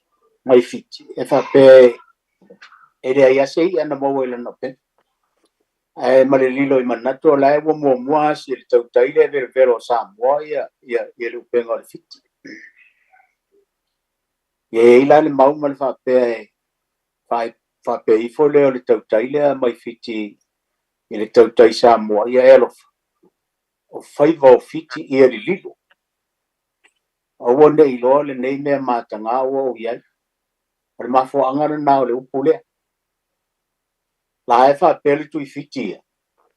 Ai ele tau ele mo se ele no penga al fare vela e mo asi ele tau tai Samoa e poco fo tau pai Samoa la fa pe ai fiti ya fa mon moleri e ele lilo ele lilo ale fai por fiti ela ele upule ela le mau mali tau fi fa pe e ma sanio na fa onga e a o le taimi e tau mawa e ni fai ngā a Paolo fo io se no. Ia ona wha o ngāle e whai la unga le upure nei. E au fia fo i upu wha mau lalo. Ia po wha whitinga o tau mawha. Ia. E wha o ngāla wha pēr ia sa uia oiro Paolo. A whai o le a tālu lua tūna mwhata. Aua nei pōna i e wao pēle ina le ana. Ia whai wau whiti i eri lilo. I se lewo le nei tū. Pe fa penale le fa nga no le upu fa nga ino le upu ya e la foto pe ile au tu le toa ma le au fa yuto le tunu ile upu le o vatua fai va fiti i lilo a tonu fo ye se mau stasi o le tunu e fa so mai na tasi ara upu le na alo vai tuama tu pe pa bopo upu tu pe ale wa o le cielo mo amel tato por kala berde fiaf ya la fotuia le toi mutua kai a lor ka perna po ma lo foi ka perna da kleina ua kupea e lo foi ka ia upuie pa popo ka popo ko la belle ya ke le pede kalgo ya kalgo foi de bayasu le o le upule o le apo liu apo iliu ka fa lo wa fa wa so o ke dei lo po feme ma fu mai ai pe ka tau ki ho le pe fa winga isi apo iliu ia pe pa pe ho le awar ke kenga e lo finga pe awa ke amanga ia se upu wa pa o papa ila ule fa winga nga au e kele o mau kongu ho i de winga do ia ma le upu le o le afe kua lai kasi le upu ka fa longo so o fa nga ko inga o le afe kua lai ia e fa pese ta el ma ko fa kala mele nga ba ko mo lo le fa fi ngal ma ko ka le sia kasi fa fi au ia nga e la ma fa fi au lo lu o fa ngala ma ko a ku fa fi au bu e de karia o nga fe le fa fi au ia ma ko ole fa fi au bu e ke enga ma ko e me che ka ngo ma ko lua o nga lu nga le fa ko kasi ai pa lo ai o la o se ma ko ia ba ko lo ba ko fe le fa fi au nga i fa ko a chau si de fa fi au ye che fa fi au nga ko bu ia fa ku lo au ngo ver ma ko yo e fa fi au nga ko ia au kalimai fa fi au la ngonga la ua le o mako o le o la ua so mako kofi ia fa pe mai ro ma chau nga fa fa o longa winga la ua ko wa ku le karia aya fa kwa la ngai ma ua mo lo ko ia pe la fo ngale winga ho ngale pe e kau vale ho ngale a ilo wa ka ko o le fa au so se kai me la ko se vala au wa fa nga le ka le sia ma ko pe fa fi o ai fa au ku bo ia ia o le fa au ku lua ia nga o le ia pe ka a ko fa me le fa o ia ko wo fa au ka se ko pa lo ka o ko o bai de ia ma o ia sa o le fa ta mo wa fa kwa la inga fu ma o ko sa ba ia pe la o le ka ki o pu le o le mo le ia la uskalenga ku pe ole ole ole ole ole ole ka pe fa kwa ole fai vale fai mako e ka o ka nga ba e ka o mele o ka nga ba e ele ai nga fai mala ku fai vale e o fa puku ba ho nga se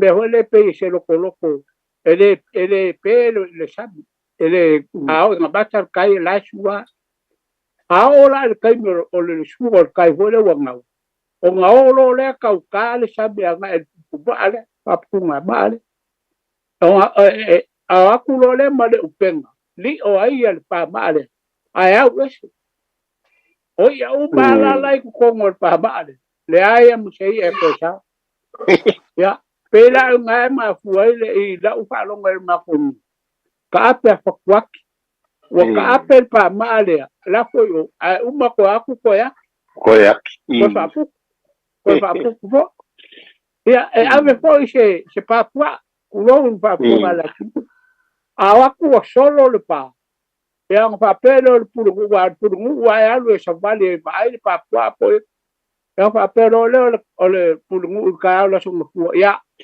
o ka ko ngalu nga mo ka ku ya ki pa la u solo ko yaki ia ko yaki dungal pa inga ia ko mawulung awang iko sa oi pua ia pe ola ule so me akule kau fala ke le ngai upu yang mai siap ala vale si pua siap ole ne voile na mawai sa mala o ulu na sa mo na la ya sa kau ke bau fa kasi de ile bau le ngai boy ta leia usa leia la mau bal mau fo le ke lo o mau fo le nga mai lo po le kau kai fiki mal kau kai sa bo e yo fo ye lo kau ke mau ku sa ai kai ku sa la le winga le upunga nga fai ku fiki sa bo bal upu fo e le nga fai ai fo ye ele se uma u bu mo fa se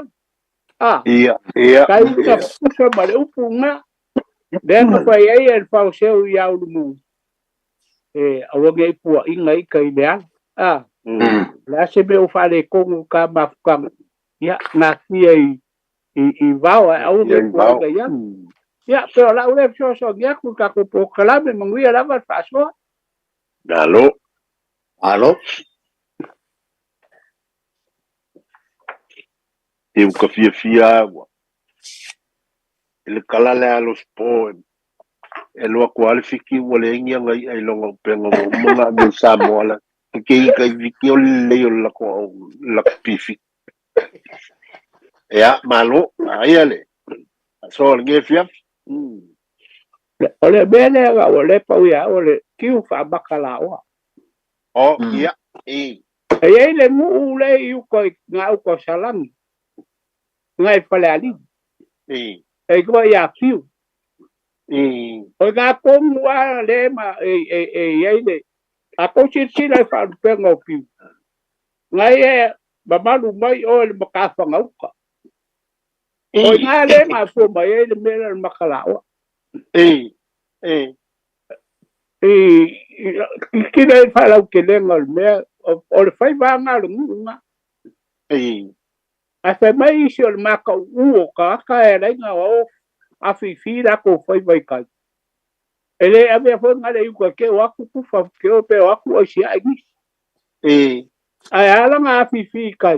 Nga e mai ao sa o lo o nga fi. Ya wa ka ko e ya si me fo le fa wi nga e si. Ala sa le wi nga fa ya. Ya pero la fa cho aku. Ka ko vai nga le fa kai. Malo.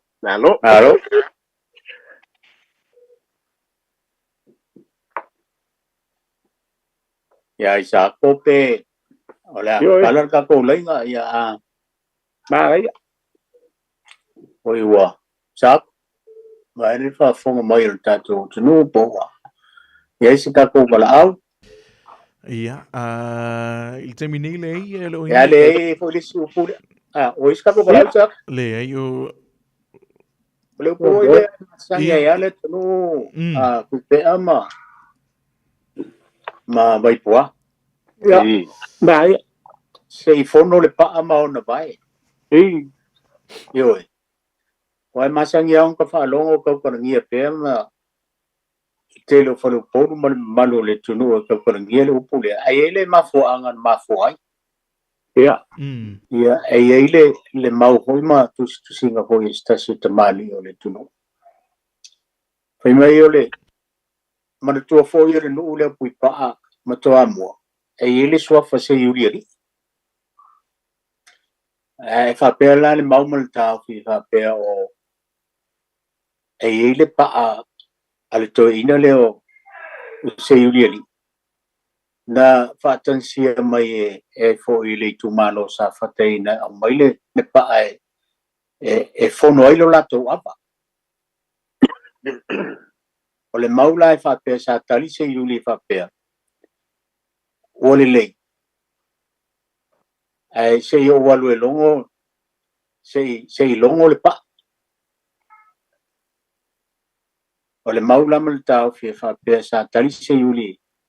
Sa fe ro i se yuli mal pa na fa pe mai le o le pa. O le le. Ai se fono le pa ma ona vai. O le tali le pa wa le pa se yuli ri o le maula mal tau fi. Le ma wai le nga o pule. Se fono le pa ma ona vai. Ya ona o mai le o le pa o le maula mal tau fi fa pe ona o mai le o le pa i sa fata. Ona tunu leo le pa. Ona fono ai leo le ava. Sa fata mse yuli. Ya, le ta umai le maua. Tamali ile le tunu ie. Ile maua ile upu leo sa tunu mo fono. Ya, o le mauma le tau file. A o le upu e masani o tautalangia. Se fono le pa a mao na vai. Ya le aete lo si le fia vai puama. Tui pe alfa nga ina le upu. O le masani ao na. Le ase me e tautalangia i tono se nuu. Se la alfanga po se kalesia e on fa pe voi leo foi fe au poles. Sa o le nuu ia au mai anu ta au se fono le pa mo na vai no winga au mai se talanoa le foi fe au ma le kalesia se talanoa le tamali i ma fai la au mo le nuu na mau le sto. E pe o ile pe e ala no o batua le ngai. Ma sani foi no fa longo le upule. Ale pe mo i tu singa le mea na mafuai le ia le au mai fo i le mea na mauai ia nei menewa wa le mau mali tau ile tu na stasi fo le tamani le tunu ia sei fa so mai fo ia le tu malo e tu amon pui pa ia fa pe fo le tu malo sa fat le fa pe ai ia sei au mai le pa sei fono matu le lai mauai le vaenga le ia ela fo tu pe le tunu e sola to fina ngalo ia tasi le upu o mafono vatua ia wala ngale le ska ko wala le teni nei ia o lewa lo ile tatu wala au lof po ia le ia le vatala fa tu tatu wala ia dalofa ia ia pule le ile ke fongo se fo mongria o ile sa no fa mole ia pule oi alo se fo ia mano se fo lo po ka ba ko skala ku pe amali kama mo ko ya vai poa ya alo ai alo fina ngalo ia va ko se manga ku de puang sa ngo ye nga skala ku pe ole sa kwaki ya ma ia yo le sa ole o le faku sa o ale ka o le faka o le faku nga o le faku wala nga ai le faku ai upside down no ku mango faku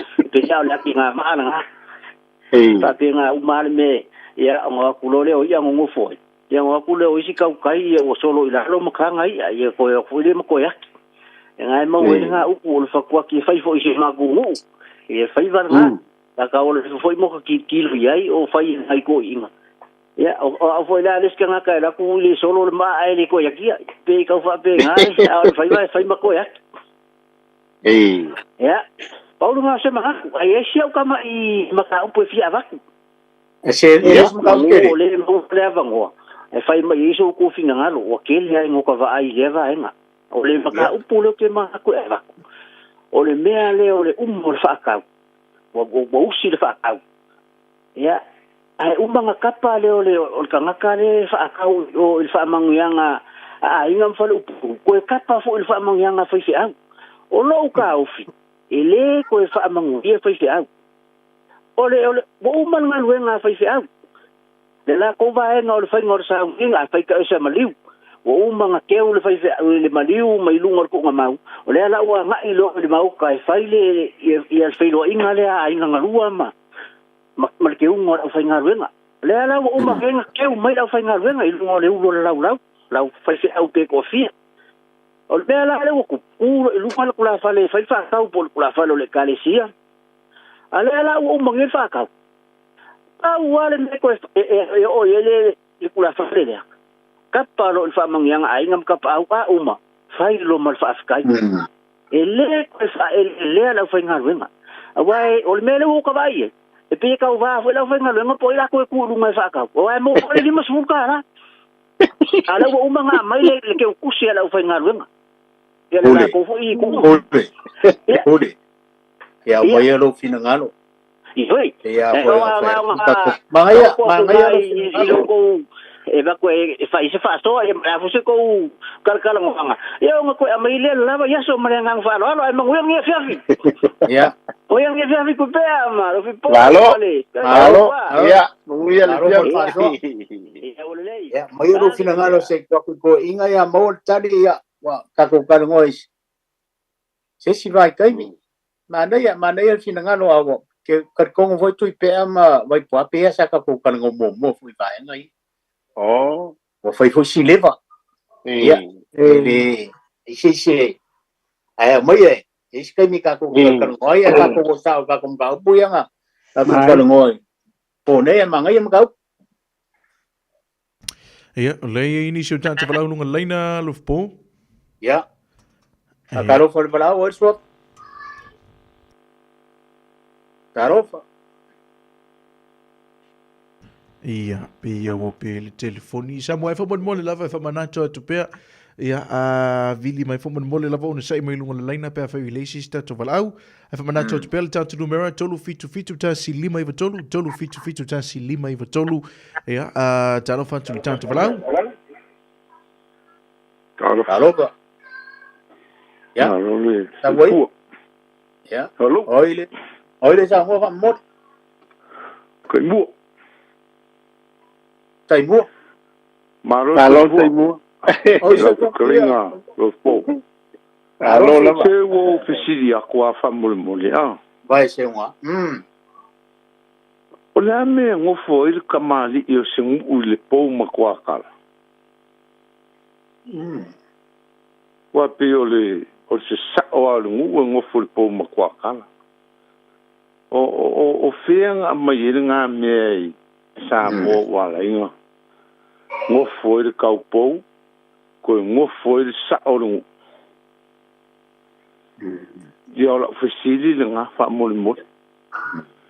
Pe ko kusa mana la wa mau la nga fisili mai nga isi ko ingo fai de wa ya le wa o vakuai po la so ko manga ka ko ese kala ese mafuanga mo ai me nga wa lengo o vakul fisili fa mo le la le fo ba ku fo ile pa ia male mamalo ko o visa fa per ka mam ko a pai pua fa mo ya tai mo ma ngai ro fina ngal e lua la ka o pule wa ile ma mel tato ko kala me de fias ya o le po o ma to tala ia ma fa ka ule fa me pule al mena le e sa mau kai mo ele ma nei foi le mai o mo pai mo le mau le ki fa mai le mau le fo le fa ka o sa mo dei le mele le ke sa mo mai tai mo le ngai fa fa so mai o ngai te yang fa ku ka ku pol kala ka ko ke o sa or ka ku ka o pule tala noi ngai ma ngai el fa tu ku bana e o mai ka ki i le o i tu pe ama ma vai po ama ku ka lo na mai le i si pa ya so ta to ko kala ai la ngau le ka ku ka ngoi ngai puya tai mo fa mo mole ma fa lo le fa kai o le menga o va ko ka ki e ku inga o mo ye manga ko le ku i ko ka ngoi si skeni a lang wo ko kwa pe mai ya ai wale mau ma ka le am ka ngau po kalan ai o manga kunga ai o le fa kaule le ka ai so lenga mo lenga mai fina ngaro pule ia le o pule ah le la ke ka ko ngwa ia le awai lo wa manga ku le so ya pule a kapa le famong yanga famong ia oi yanga ye ko ngule o fai se au le ku ia maka ko oi ku a inga umolo wa fi ko ngule pa ia male mamanu a voi se famong yanga le o le a fai se upu lo le ka ko ngunga ia oi ai le fai ia ku le ku ngu ai kasi ia o nga lo fo famalulu wa lo ngalo le vai ke o ai o lo le ka konga ai o ke fa kai mo la wa mango ya ko le lo ai foi se kai ya pero te kai mo fa tai la ya pa soi foi ya pa soi foi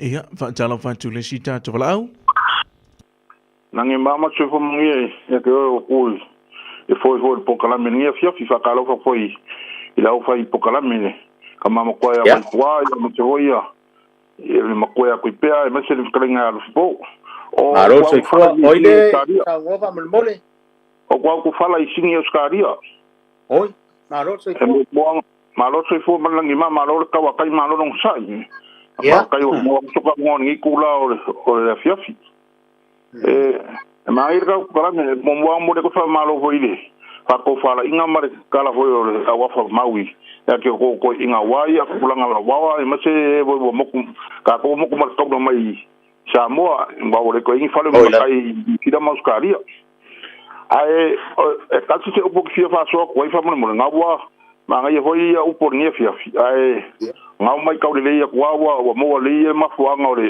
o baka o tuwa makala o ya nga se winga wa o ko inga o foi mongo vi inga fam kala le mauni e ala ka mafua nga e do se ayu ale maka ayu ka nga wa e le tsami nga uko o ka ka ngofo yu ka mau se masami ela nga ko to maka aile mafua nga fifi uma ave uma ka ba nga ka mai sisi ave uma fifi ave yu ka wa se mau uko ya e ko nga ba lo ngofo ia wa nga dia yo pa nga se upo e ba so foi de unha ki kwa makala o okay yo foi de fuck what la nga ngo ai foi ngol foi vale nga ka yo ma ko yo de va o ko mo mara e ile ai nga foi ku se e faku ya mo fakaringo ke me suel kai ya nga pero la yer kai la pero la nga ko ngolo la yer di o de penga la mo de la uniu e sai la uniu nga di o la ya a o se ma ya de se ya ko ya rifafo e uma wila ko faku wila yo o mape uma nga fai ba mo ko sura me kai de skin ya mo ye pele fa ko para ina machele por kalame ya la funie de dia mo pele se ko la de ko inga a me ko so mo yo de lo pa ko ya ka ko por kalame male pule ngal samo de yo radio samo ya mo ya okay no ya hello va sai fa so ya sai fo fa so ya ska ko bala u sa o tanto bala una mole nei temia lofpo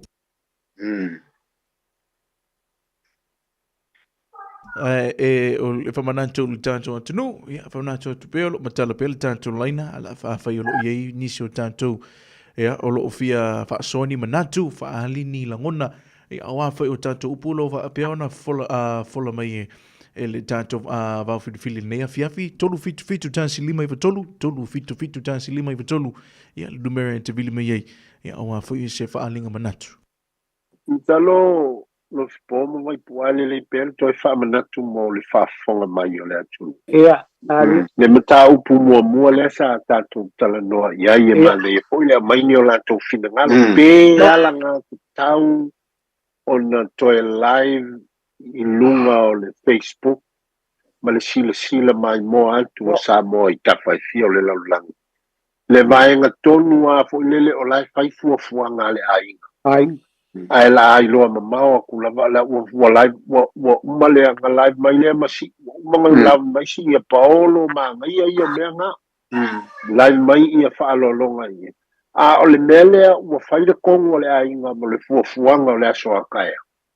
E fia kai fia ke ku se vai fe au o akonga vai fe au kai fia me o le ale afu le paolo le o le akape la wa live uma mai pe te tau na live ia me ai lo wailo ma ko vo me nga ele kai ni nga fai le vol po kala wanga ai wa o le inisi ko mai le ai fo inisi o ale ngu ele fia o na live mal mai le kaula ko kilo fo nga le ai nga ya la ngala le mo fao ngale le awala le feso ka inga o le media wa au mai i lunga wa o inga me wa au mai te i ko o ka el kako in kako fa mo pe wa le nga fo le nge kako me fai o la wo lo ma mai la vai fai lo fuma mai mau kofi mai o le a mau ku fa anga i le fa alo ale ai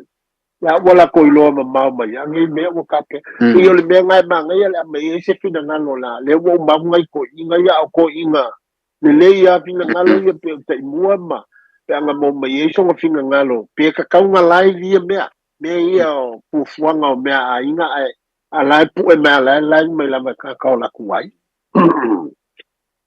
ya po se kala kalanga fo se kala kalanga le ainga ka penga sa fai ire kaunga lai mainga ia ngā mea i runga kaunga o mea ngai ka ofisa ia ile agu ele so ngā kalanga e isi kalanga o kuia o ngā whailo leo le suenga mo le ia o le alo a wala mai kongo le kako so le i whai aku ngofo o so kua wa ngofo wa so mai lama o ia o so mai sau whailang ngofo ai le kau me ngai le kaunga lai mainga nga me kalanga ai Mangi ale po ye fa fonga mai le tunu ya kia wa ya kuipe awa olo wava manatu ye fa ria ko ele tau na ona nginga ilungo le ya ele fais fa le vele me sia tau pulenga tau pulenga fa le vele ya me tisi na na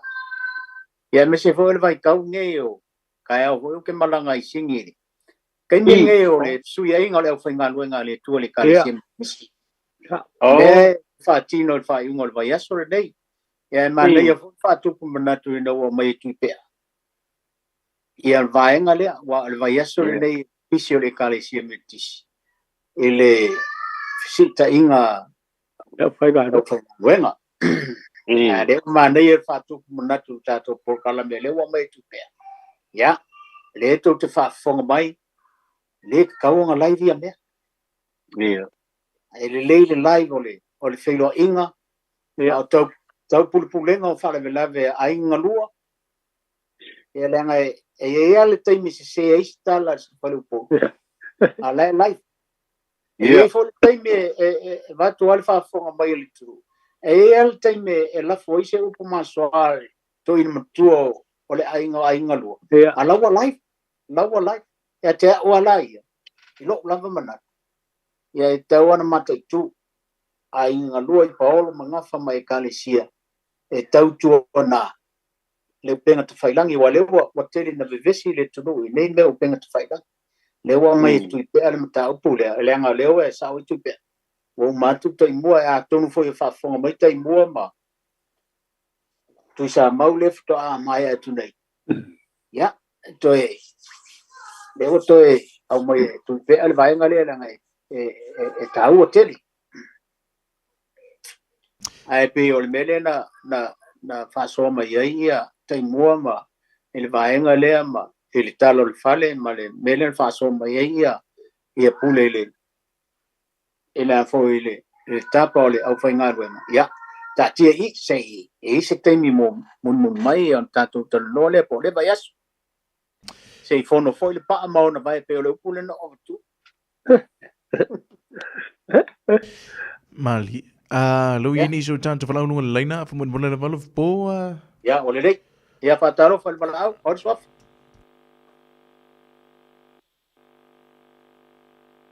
tarofa Talo fal valau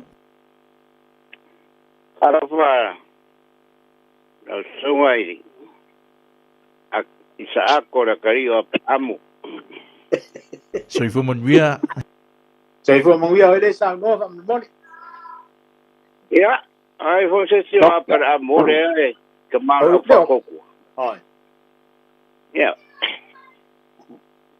Mayero kamalo se ko ka ko ainga ya me sirio le uma fang ma ko nge alas Oi, tamo abramo. Kamara va ko se ma vai ser ele ko va fogo do tipo. Soli. Ya. Fa malu ruo kwa kele at pisi ngat taxi an mene fela wa inga fa ngat buen. Oh. Ya marco piking ha. Ya o maro maya ka ku poklami. Ya. Ese va kuya fa kopia ku ngayau. Meia si karngwa pai ide kulangale pa piki. Ya ide nere mai rau pe kalanga sala aula o faivo fiki ali lilo ya mai ro finaga ya ngai me vo ia le ka kero kai fa mai le upu mai kala ole ele ro kuifiki no ku kuri ro kuifiki le ori inga ro Samoa marfiki ya e fa ngo ka mai seia o fia ka sabir kuifiki seia mera ola nga kaira ori mo fa ngoka maua nga o ia Samoa ai kwa ki ar fike ire mo sanga ia ya alo foro Samoa ire ka fike ire ke wo fo ya nga ka ping erang ko inga le ku fik ya kang lo Samoa le vai lo e dong fai ya markalala e le fiki ai e rofo a worka ua le ong le a fo ringe le mo o sa uia ai fa kai moli mo le fa so mai or kafai ya pe ore winga nga le upu ia lililo a fai vo fiki ya po fiki ya fai vo fiki ia lililo ya inoa nge ke wai lo ku fiki ya o se fa salanga i lo kom fiki le a pe ore o le singa o la nga mau yai ai de ole ele ku fiki ya o se nga fa so aku ia fa pe nga fo la le me nga le ki fa makala o ya ngai sa le ya o ya wa ya langa wa ska mo ki ko e o falari ere ya yo ko nga u ka tiu e mamawa nga uka ngeo sa kere mako umma salang e ai piu yo maku fo singangu wa ai fo ya la ko faingangu ya o mai anga mamao i kai sa e fa ngo ka mai nga kai o mako ya mawala la ko faiva i or merangai ya fi ya fo lele ya ma ave yuka pa ko kala ya la ko faiva lele ya o yuka ya fa pe wa ya fi puni la ka puka ya fi ai ya merangai ya fi ai faiva si va nga pe ai kai ka role mau yuka ya ale ya reu tinga paunga upu leo ke fa so kwa ia el kaku pokla ai ya sia umere ya peo ngai ko inga nga baku ia lam ka punga bo ya sia umere bo sia ka upu leva ei pai mai fo se si vai ka upe le mea nga mau ai ofu fa do ai ya wi ai de mako kala angai e foi upor mako ia ai ngai kwai faladi pa pe mako anga mo wai de mera ka le ofu fa do onga sa kali de malanga maria ko o ngai ya mako i sa kere faladi ya nga avela ioli avela oinga ole ula ole aveloloa ya nga mai la ia wo sei ese le funge au ku fai ai o poa ya o ingala nga mawai le o kausami la fio ngai il mariko il sungo il mariko pa pero do kala mariko sem kwa manga ya ri o fa fa le ya pe o ngai menga ya ai fa so mai ai ya kai no fo se ko manga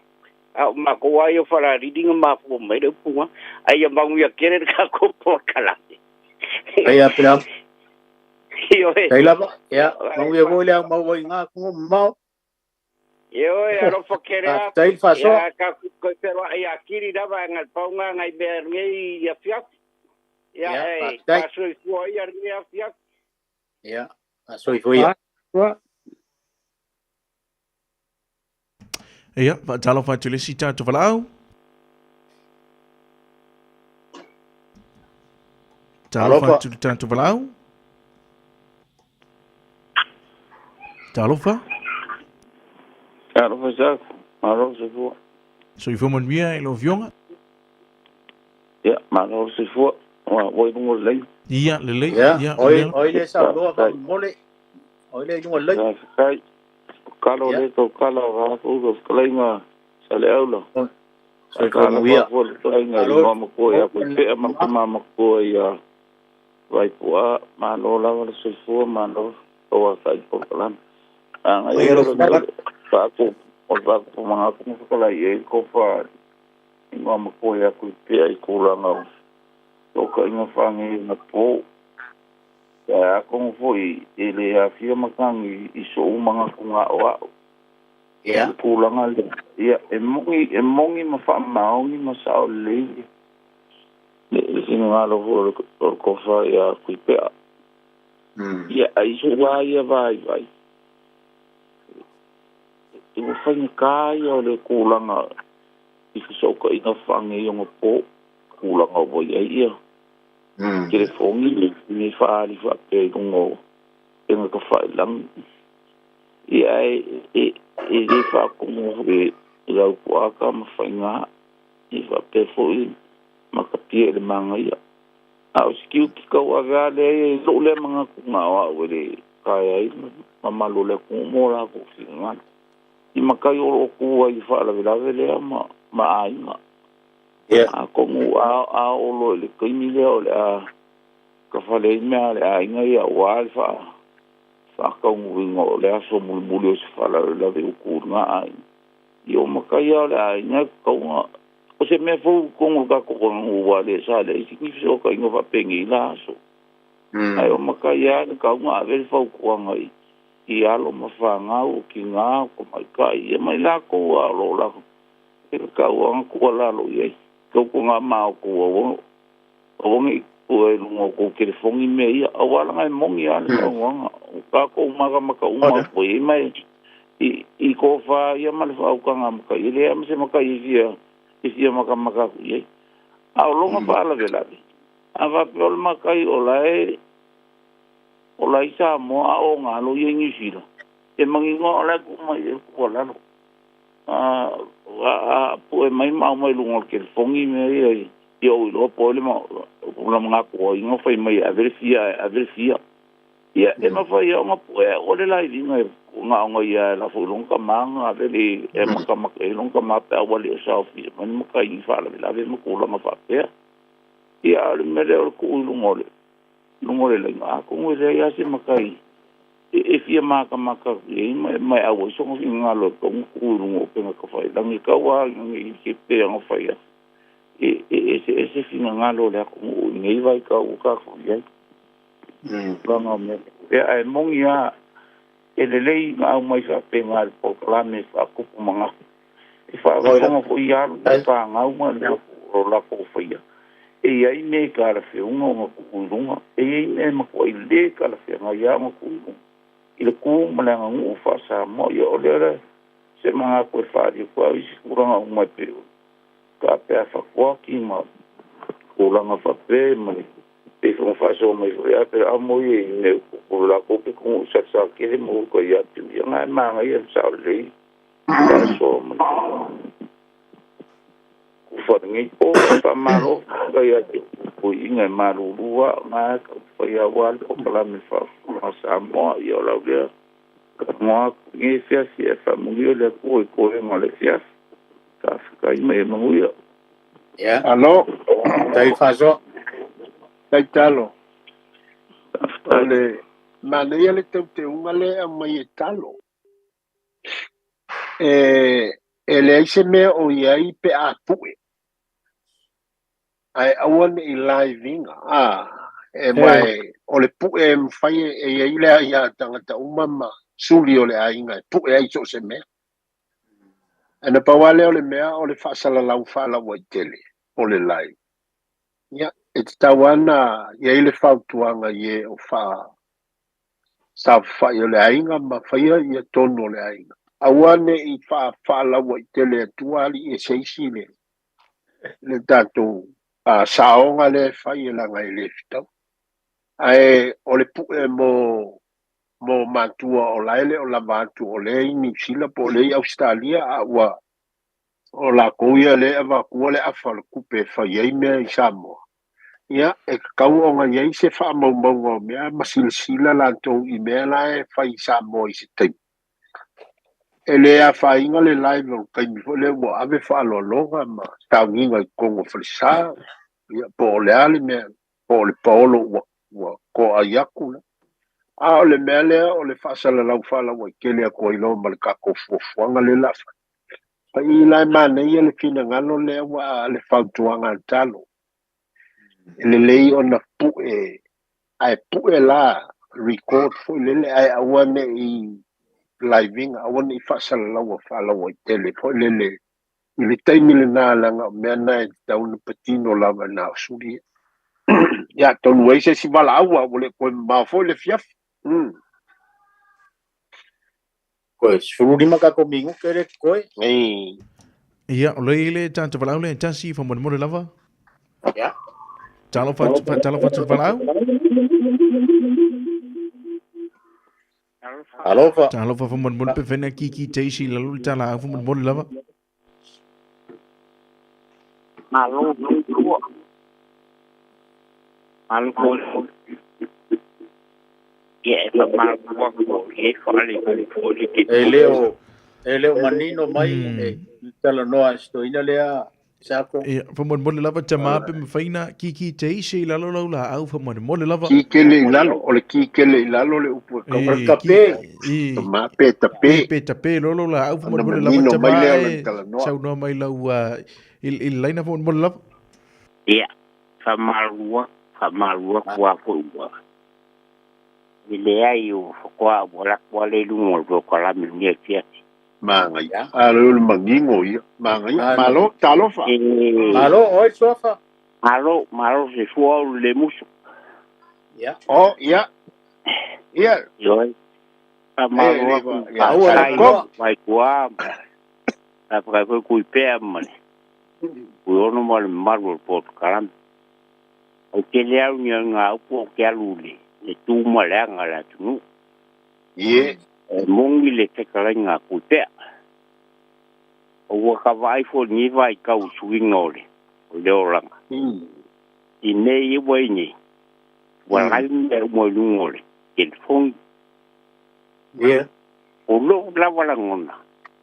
E ma ku ngi me o ngore ka ko fo leo makai fo kwa pale mai sa kwa inga ma fo ni meole o fai la fine po live po meu ya o la kwa sawa e le mon wia o ya o fo mai le o lo fo le kausangole lo fo se fuole ko fa ya vai kwa no vole se fuole o ko fa ku te o yongo madul ka ko mo kramen yekia o mengi bu ko pual fa le ko o me fo yo bo fa de makai do nga singe po like ben ale bu ko po yo mama kwa taulo o le wo fai lo nga fingi po ba la nga le fu ku sai nga me lu mo ka ko ai o me yo le wo se e cha bo ai ka ku wo ya so ka ku ko fu mo mo wo e o ke le lo pe ngo wa ile me e sa ka mo yi nga le fu so lu mo pa a fai ya pa sa ga ya sa Yeah. Kwa sa e fai kamaro e le kamaro nga no koru vai le kamiki nga mo fo yo uli ko yo e sa ga solide le va pero yo ai e fingalo mali pa wala me ora ko pogi o ma fu ngi meu o ngol mele fai le nga fini po no wa kalat o ngo ka ko fo ru ni yo ya ka malu wa Amaru o que ya lu nga au que la o le mufu Dios pa mali pa malu ko for nge fia fo so sa kwala kai le mus ya ko ingai e ko fa ma fa ko e ka ko solo ya kai so Uye malolonga ko kai le mus Alo le buskal. Ia, o lewa toi lua tata wala ulunga leina, ai le ifa tau lunga le tata por klame, po mo lava, ia, fa talo fa tu tata wala.